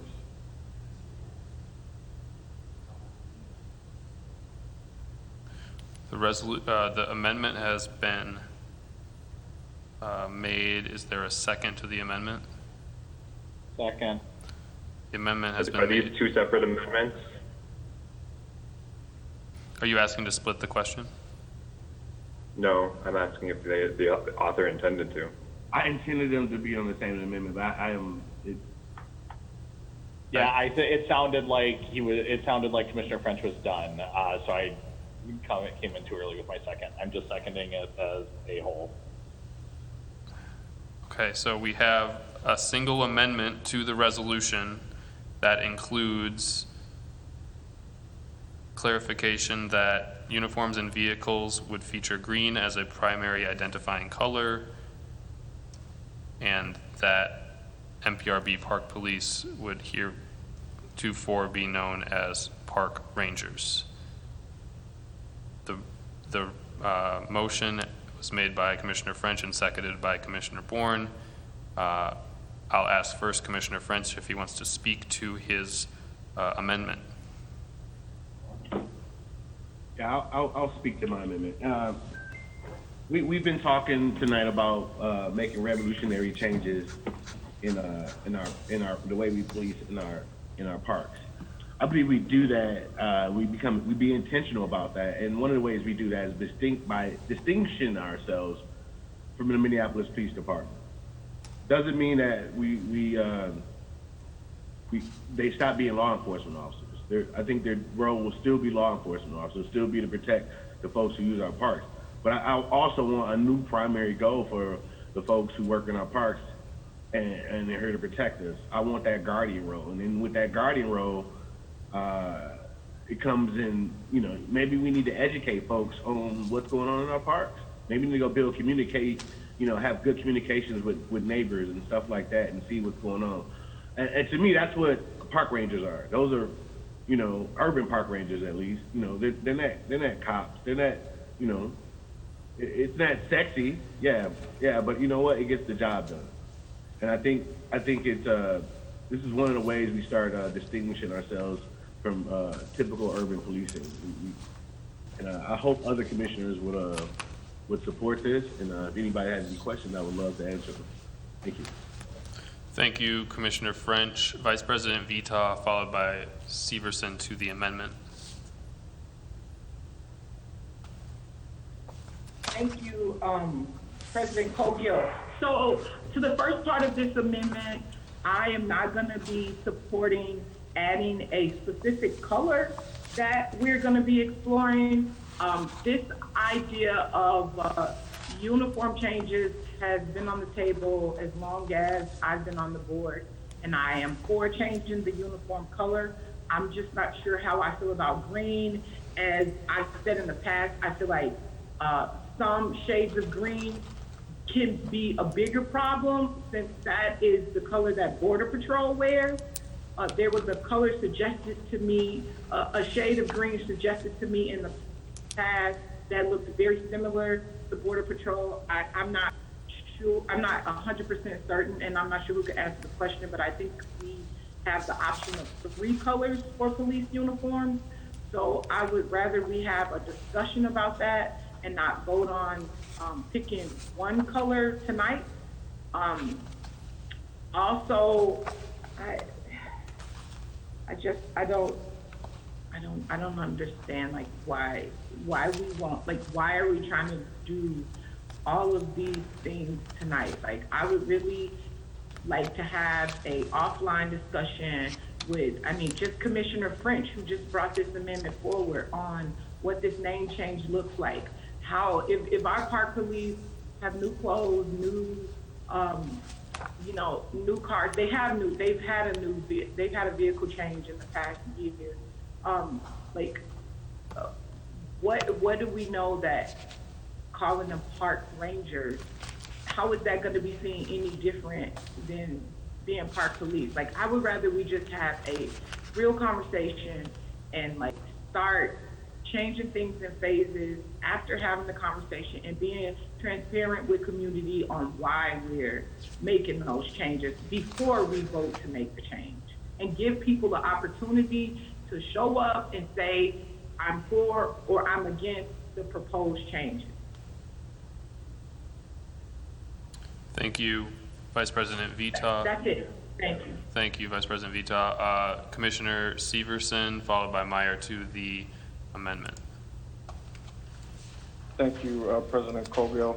Are there, Council Rice, if I can ask a question, are there any hurdles or legalities or state statutes of what we can call our law enforcement? Council Rice. Mr. President, Commissioner Severson, that's a very good question. I don't know that the answer, I don't have the answer right now. I think it bears some research. A police officer, a peace officer in the state is one type of license. When you get your license as a police or peace officer, they all have to meet the same standards. We have sheriff deputies, we have city police officer, usually a sheriff, a county police officer is referred to as a sheriff. City police officer is referred to, peace officer is referred to a police officer. A park ranger, that's an interesting term. I don't know if that's in the statute anywhere. I know they do use for the conservation officers for the Minnesota Department of DNR, they call them conservation officers. So I think I'd have to get back to you on that in terms of providing any research, Commissioner Severson. But I think you raise a very good question, and I'm not quite sure how that would fit. I know there's the Three Rivers has a group of, they have some police officers. I'm not sure what job title they have. I do know that the job title in the Minneapolis Civil Service system, which plays a role in the grading of our employees who are police officers, currently refers to them as police officers. So the nomenclature I appreciate that. That was probably have to be worked out. That was my next question, the HR piece. Could you state that again, Commissioner Severson? I don't think we heard that. That was my next question. I don't know if May is on the line, but is this an HR issue as well, or would they be able to transition job titles and classifications over simply? I will refer that question to Chief Ohado, unless May also is on. Chief Ohado.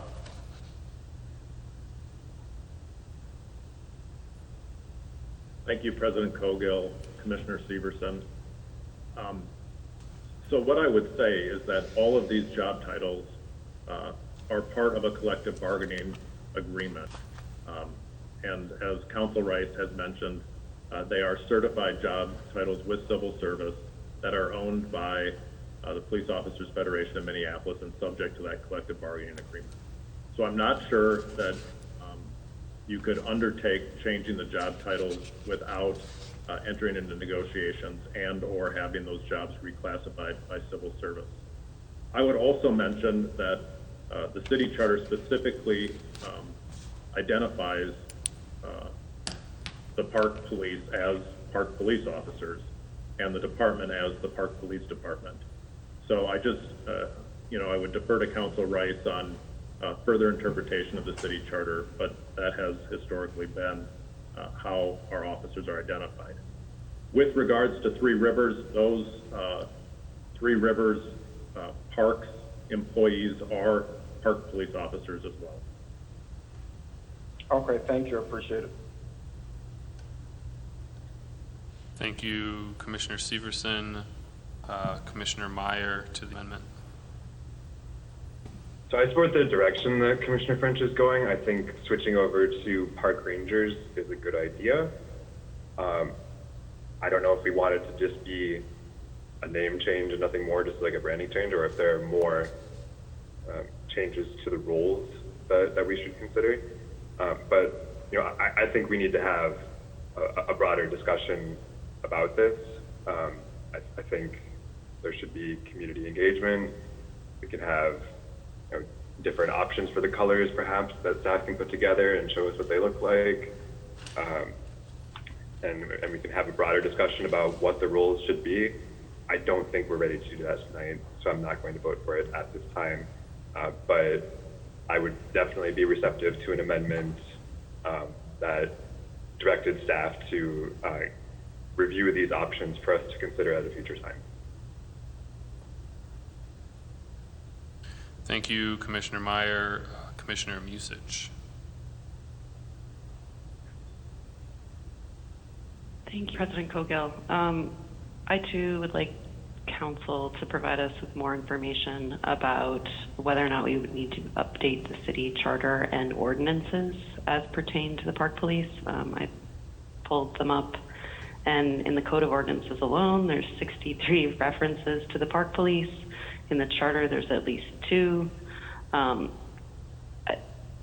I would like to understand the full scope of what that undertaking would require for us to change the name above and beyond, change the name of our safety officers above and beyond renegotiating the contract with the Police Federation.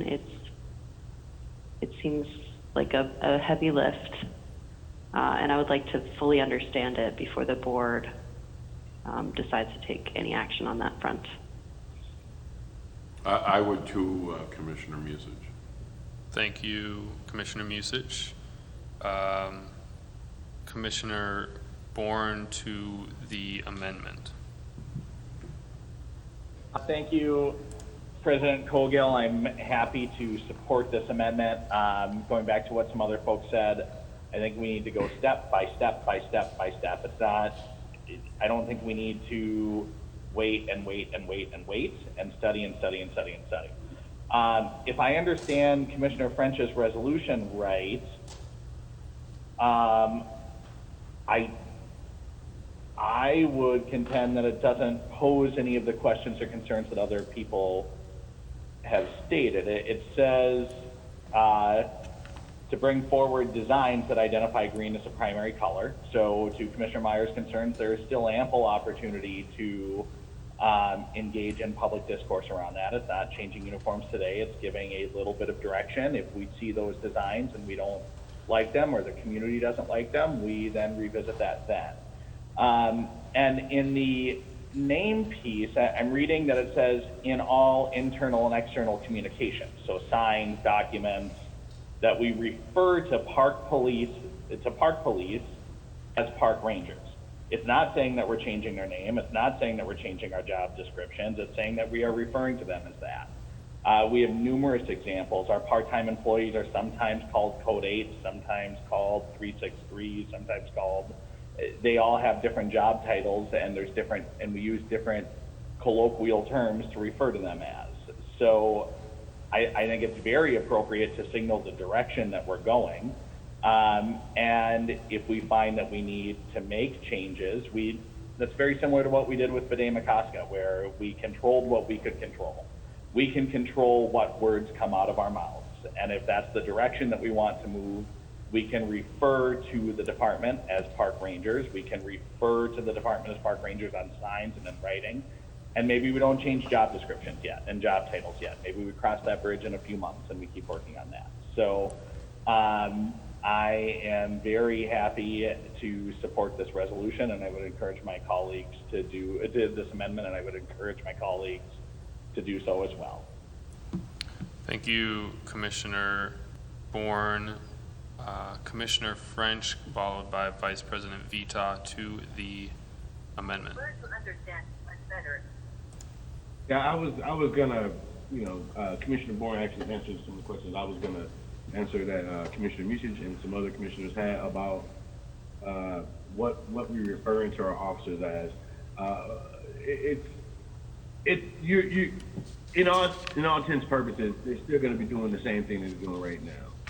But we're gonna be transitioning to doing other things. And so they'll still be performing the same duties as police officers. They'll still be, I'm pretty sure internally people will still be calling the park cops for a couple years until that transition happens.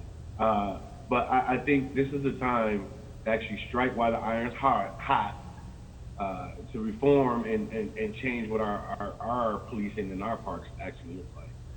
And this is why I think it's time for this. Thank you. I encourage other commissioners. Thank you, Commissioner French. Vice President Vita to the amendment. Thank you, President Cogill. I would like the chief, if he knows, I'm not sure, maybe it's someone else, but can someone provide some background on the term ranger? Because I just don't recall it being like a positive term. Chief. President Cogill and Vice President Vita, I don't know that I would characterize the term ranger as positive or negative. It has many different meanings and many different applications. Typically, rangers are more natural resource based and very often offer some sort of environmental interpretation. Now, the National Park Service does have different classifications of rangers to include law enforcement rangers. But again, these are law enforcement rangers mostly working in national parks and very natural resource-based settings. more closely aligned to what Minnesota conservation officers do rather than urban park police officers. Okay, thank you. I think I was thinking more on the lines of the Texas Rangers hunting down slaves.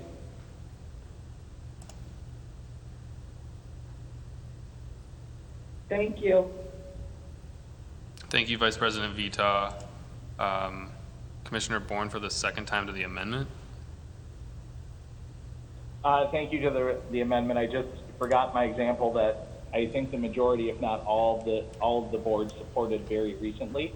When it was unclear what we had the authority to do in the name restoration of Bidema-Casca, the board took a bold action and we signed the park, and we continue to refer to the lake by its true and appropriate Dakota name, even when that was in question. And I believe the entire board did that throughout the legal proceeding. So if this is what our values are, I think we start referring to them as that today, and we go step by step by step by step. Thank you.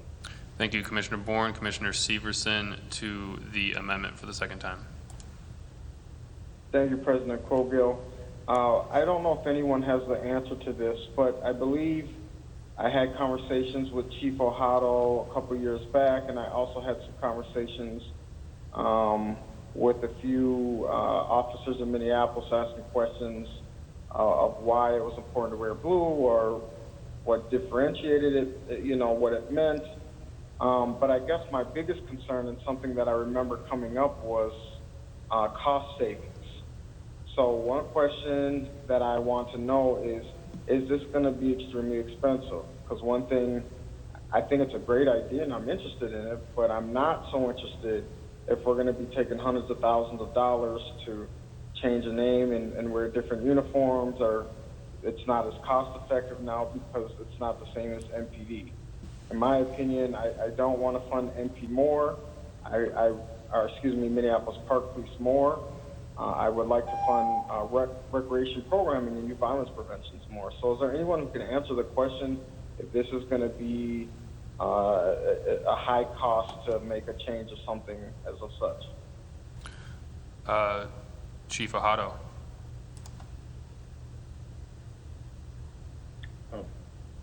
President Cogill and Commissioner Severson, again, thank you for the question. I have not considered what, if any, cost would be associated with renaming the department as far as things like branding, logos, new graphics for the patrol vehicles and those sorts of things. I would need to do some work on that. We did do some preliminary work on what it would cost to replace the uniform that our park police officers currently wear. And a rough estimate right now is about $100,000 to completely replace all of their uniforms.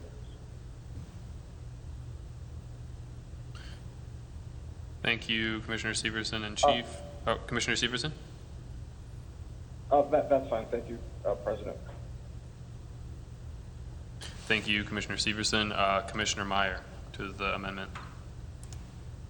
Yeah, just speaking to what Commissioner Bourne said with his example for Bidema-Casca, you know, we had exhaustive public input on that, and this amendment, didn't even go out to the public on our agenda. So, I mean, it's something that I'm very interested in talking about, but I think we need to let the community participate more in it before we take a vote, or before I'll be ready to vote for it.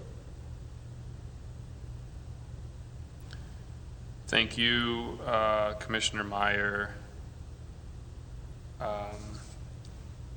Seeing no other discussion, I'll say after listening to the discussion here, it sounds like there are some questions that folks have, but there's some general interest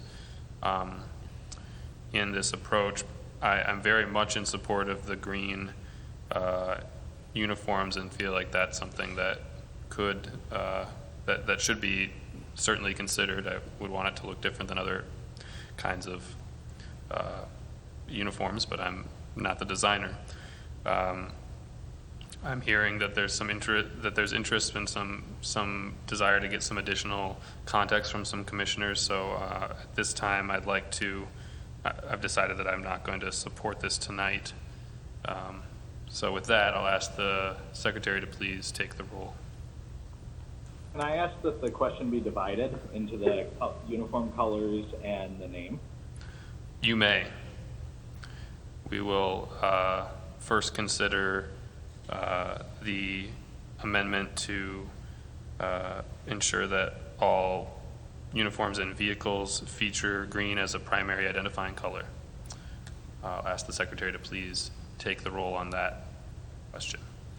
Commissioner Bourne, Aye. Commissioner Musich, No. Commissioner Severson, Aye. Commissioner Meyer, No. Commissioner Hassan, Aye.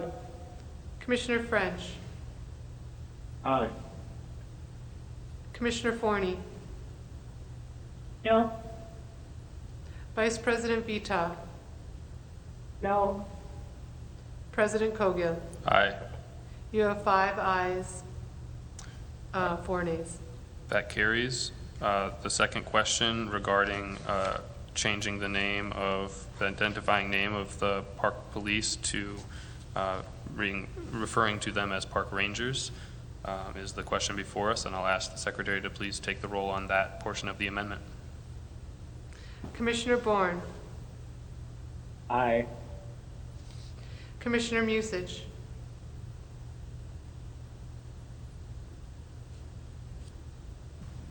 Sorry, no.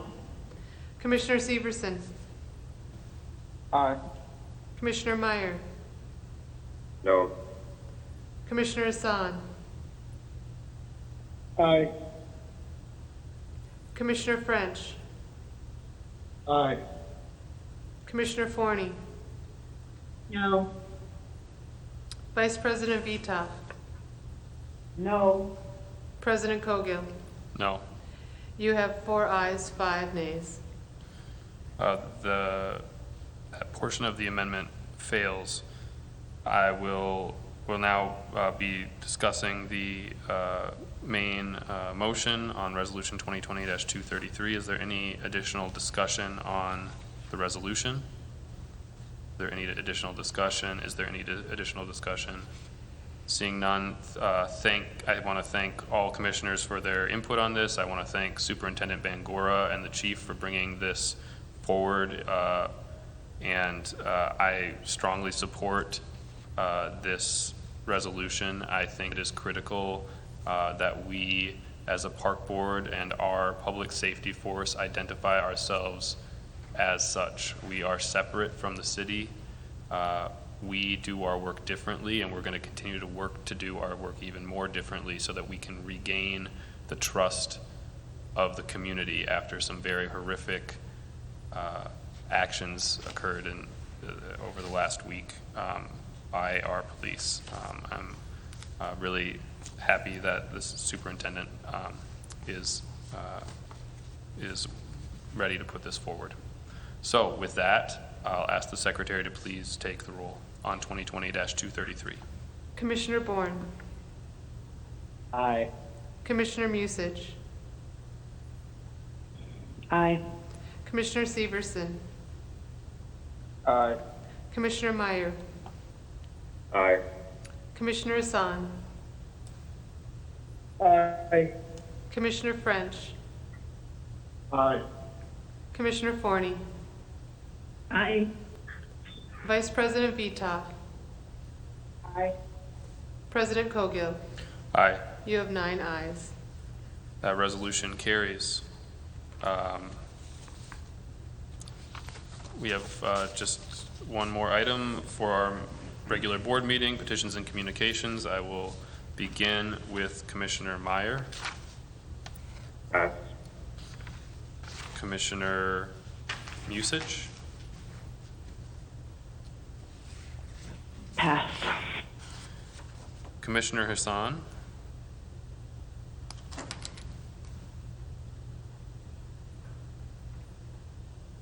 Aye. Commissioner Hassan, this is petitions and communications. Did you want to pass? I can hear you back here. Okay. Commissioner Severson? Pass. Commissioner French? Yeah, first I want to just say I hope everybody's doing fine, including my fellow commissioners, especially commissioners and constituents who were affected by the uprising that happened in the last week or so.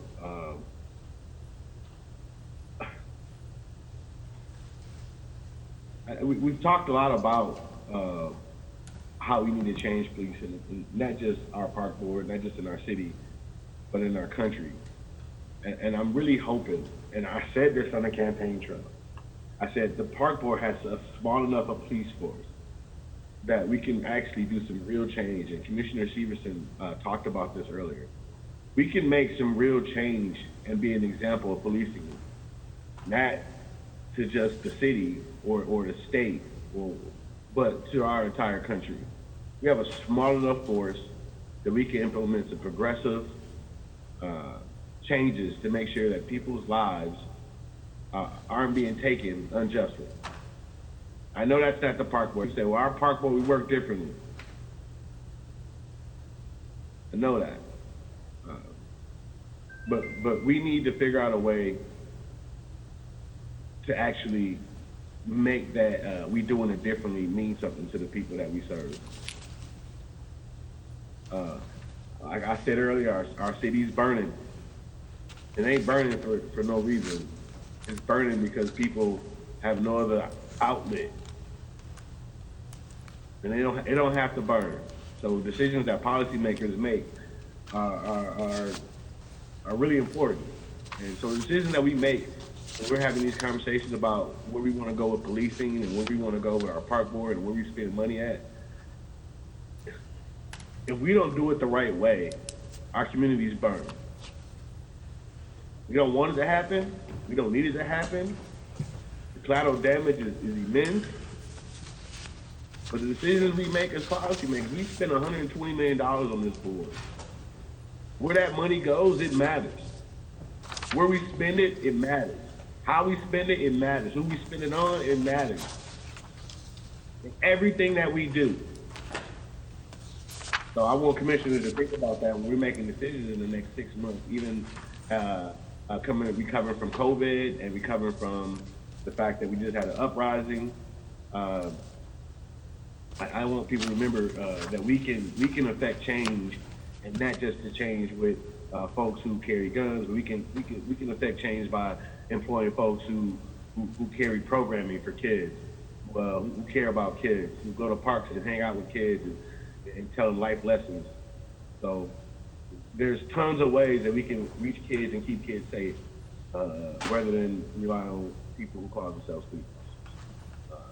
Thank you, President Caldwell. Thank you, fellow commissioners. Thank you, Commissioner Feetaw, for all the work that you have worked together on this issue. I know this is a very touching issue, and I hope you're doing well. And you'll definitely get a call from me later.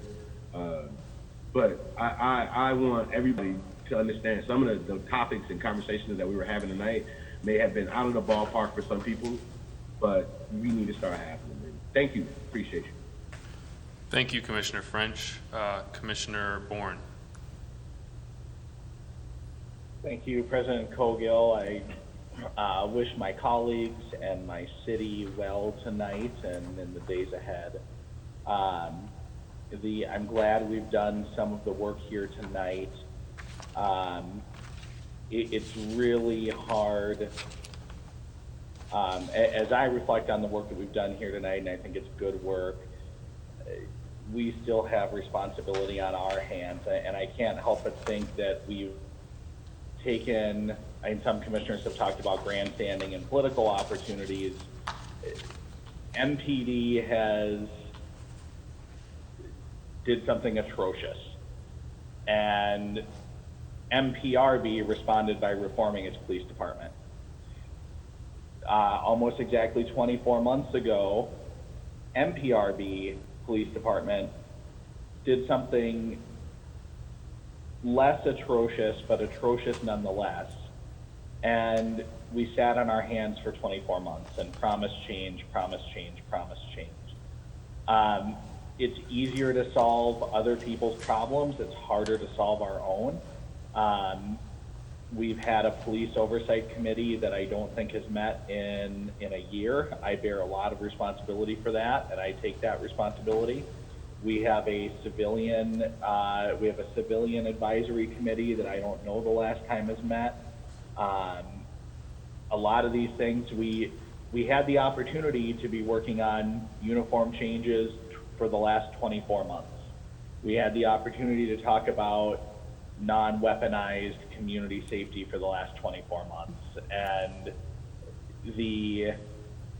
I hope we continue moving forward and we don't wait for the next incident of state-sponsored violence to start solving the next problem.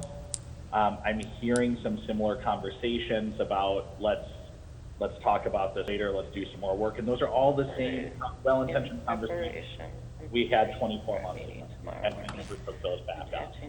So I'm looking forward to working with my colleagues on this issue and not dropping it for 24 months. It's too important. Thank you. Thank you, Commissioner Bourne. Commissioner Forney.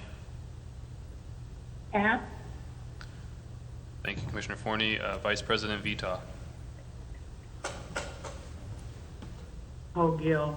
First I want to say that, we saw something just so just awful happen. And even though Mr. Floyd is not a family member of mine, I just saw my husband there. I saw my brother. I saw my nephews. I saw my uncles. I saw my friends, under that knee. And it's hard. It's so hurtful. It's so hard. It's hard to even be in this meeting right now because it's painful to know that someone has lost their life by someone who should have been protecting them, doing the complete opposite of what we paid them to do.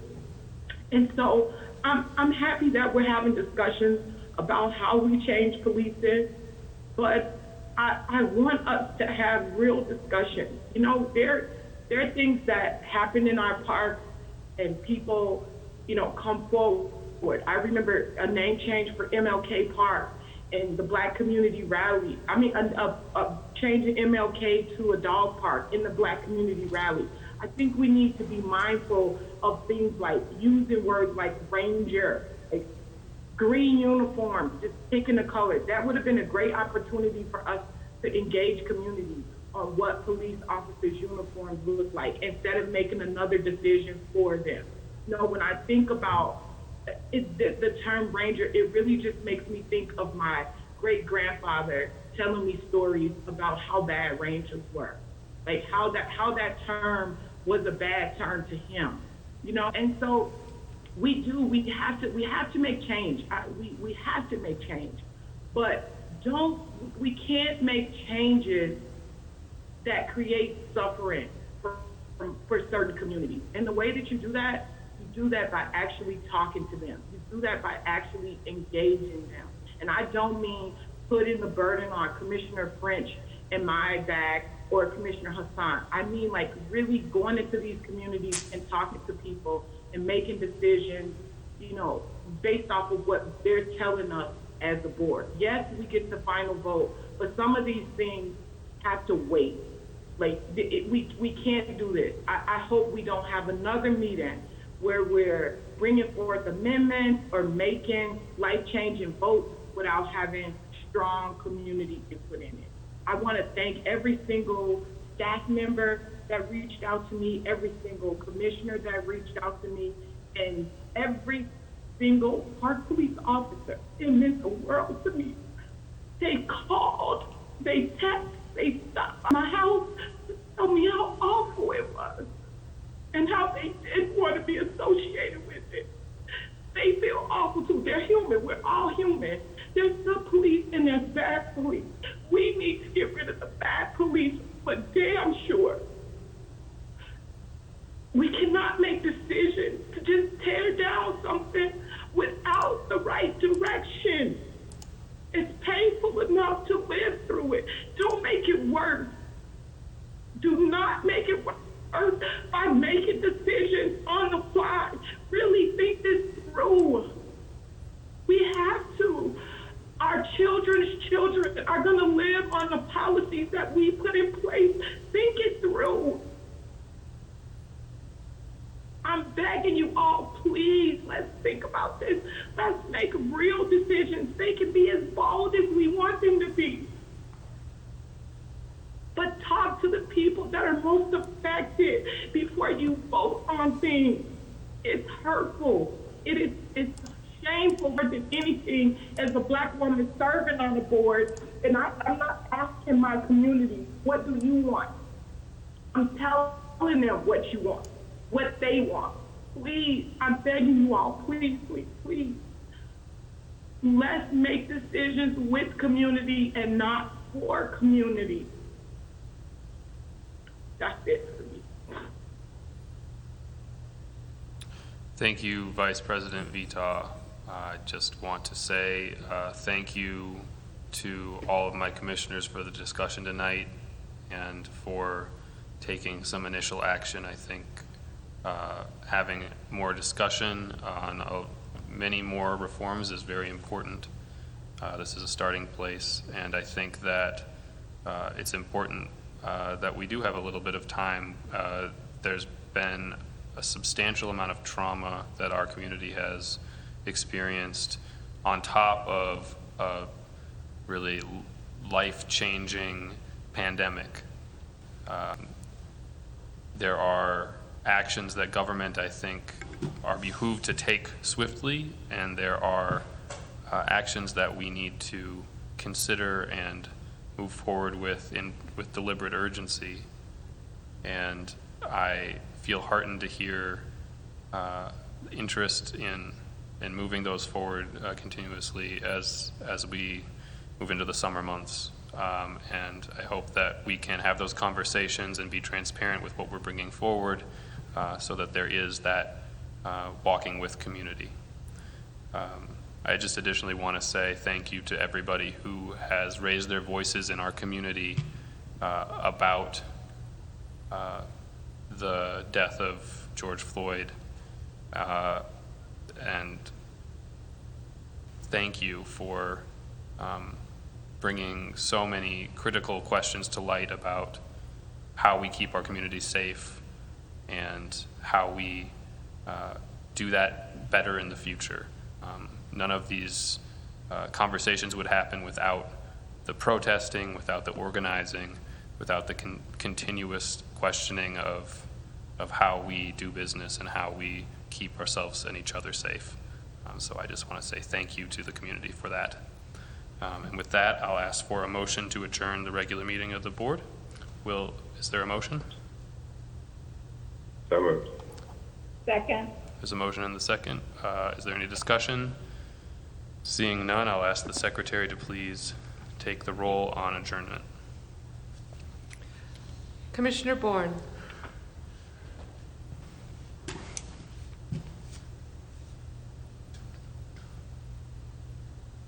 Commissioner Bourne. Aye. Commissioner Musich. Aye. Commissioner Hassan. Aye. Commissioner Severson. Aye. Commissioner Meyer. Aye. Commissioner French. Aye. Commissioner Forney. Aye. Vice President Mighdal. Vice President Mighdal. Aye. President Cogill. Aye. You have 9 ayes. We are adjourned. I'll turn it over to our Legislative and Intergovernmental Committee Chair. That is Vice President Mighdal. Thank you, President Cogill. The time being 8:44, I'd like to call to order the January 3rd, 2020 meeting of the Legislative and Intergovernmental Committee. Will the Secretary please take the roll? Commissioner Meyer. Here. Commissioner Hassan.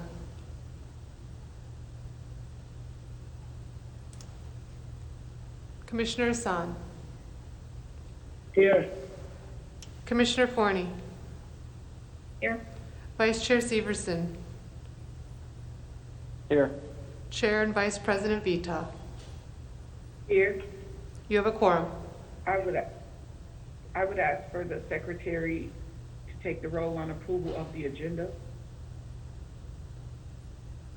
I'll move the approval of the agenda first. I'm sorry, a motion for approval of the agenda, and now will the secretary please take the roll?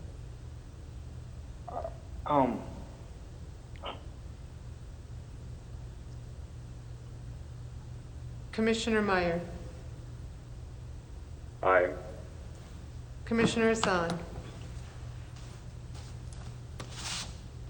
Aye.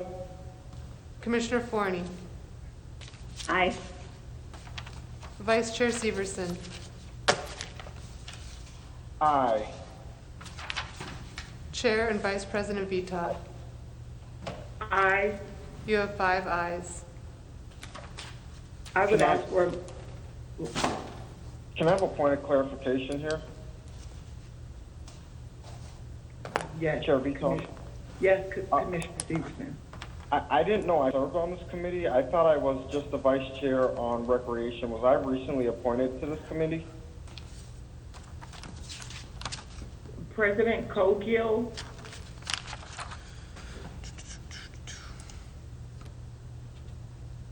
I believe that you were on this committee since the beginning of the committee of this year. I haven't made any changes recently. I'm sorry if I missed this committee before. I didn't know I was on this committee. I thought I was only on the recreation committee as the vice chair. So this is new to me. This is the first committee that we've held this year. The previous one was December 18th. Okay, I think I recalled requesting to serve on the recreation committee only this past year with President Cogill. Has this changed, President Cogill? Commissioner Severson, you're on the committee.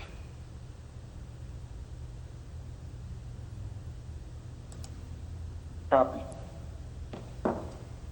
Sorry, Chair Vito. I'd like to move the minutes of Wednesday, December 18th, 2019. thank you, Commissioner Meyer. Will the secretary please take the roll on approval of the minutes? Commissioner Meyer. Aye. Commissioner Hassan. Aye. Commissioner Forney. Aye. Vice Chair Severson. Aye. Chair and Vice President Vita. Aye. You have 5 ayes. We have, thank you. We have one action item. I'd like to move Resolution 2020-234, a resolution calling upon the Minnesota State Legislature to repeal the Stanek Law. Is there any discussion?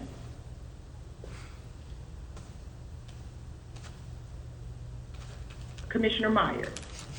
I'll speak briefly to this. I wrote this resolution to call on the legislature to repeal the Stanek Law. The Stanek Law refers to a law passed in the late 90s that got rid of city's ability to have residency requirements, and I feel that residency requirements are particularly important for police.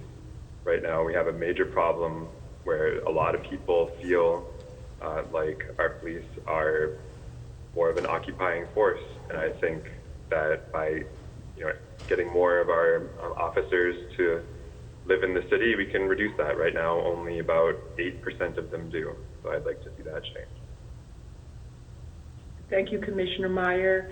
Any further discussion? Oh, I'm sorry, Commissioner Forney. Thank you, Chair and Vice President Vita. I'm definitely in favor of this. I just, want people to know that there are actually, it's proven that the more police that live in the community, the more the building of community happens. And I'm saying this because as a realtor, there are federal mortgages that are available for police and for teachers to live in the community. And so it is a proven fact, and I appreciate that this resolution is here, and I will be supporting it. Thank you, Commissioner Forney. Commissioner French? Thank you, Vice President Vito. I appreciate you allowing me to speak on this, even though I'm not on this committee. The static law, to me, is one of the main reasons why we have so many problems in our city, maybe in our state, as far as getting officers who actually come from the cities that they police. I think it's really important that we put some money, effort, and resources behind having this law change. And I think we need to, maybe partner up with other agencies that are having the same issues of having the same issues of recruiting folks that come from the jurisdictions that they police. I think it's super important. It's one of the main issues I've championed for many years. I'm so happy that this is on the plate. And yes, please, yes, tomorrow, yesterday, and every day. Thank you. Thank you, Commissioner French. Any further discussion? So I will say thank you, Commissioner Meyer, for reaching out and talking about adding this to the agenda. I, like the other commissioners who have spoke, agree that this is one of the things that we can definitely change in our system. There is data that shows when police come from the communities that we have better outcomes with policing. So I appreciate this. This is something that I'm looking forward to us working together on as a board and making significant change. So if there's no further discussion, I would ask the secretary to please take the roll on 2022-34. Commissioner Meyer.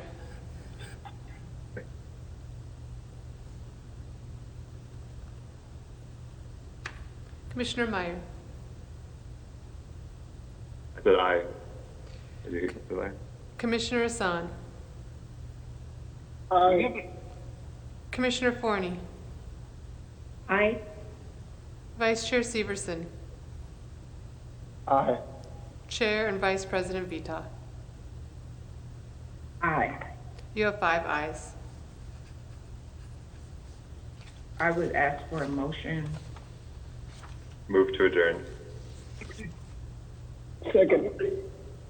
Will the secretary please take the roll on adjournment? Commissioner Meyer. Aye. Commissioner Hassan. Aye. Commissioner Forney. Aye. Vice Chair Severson.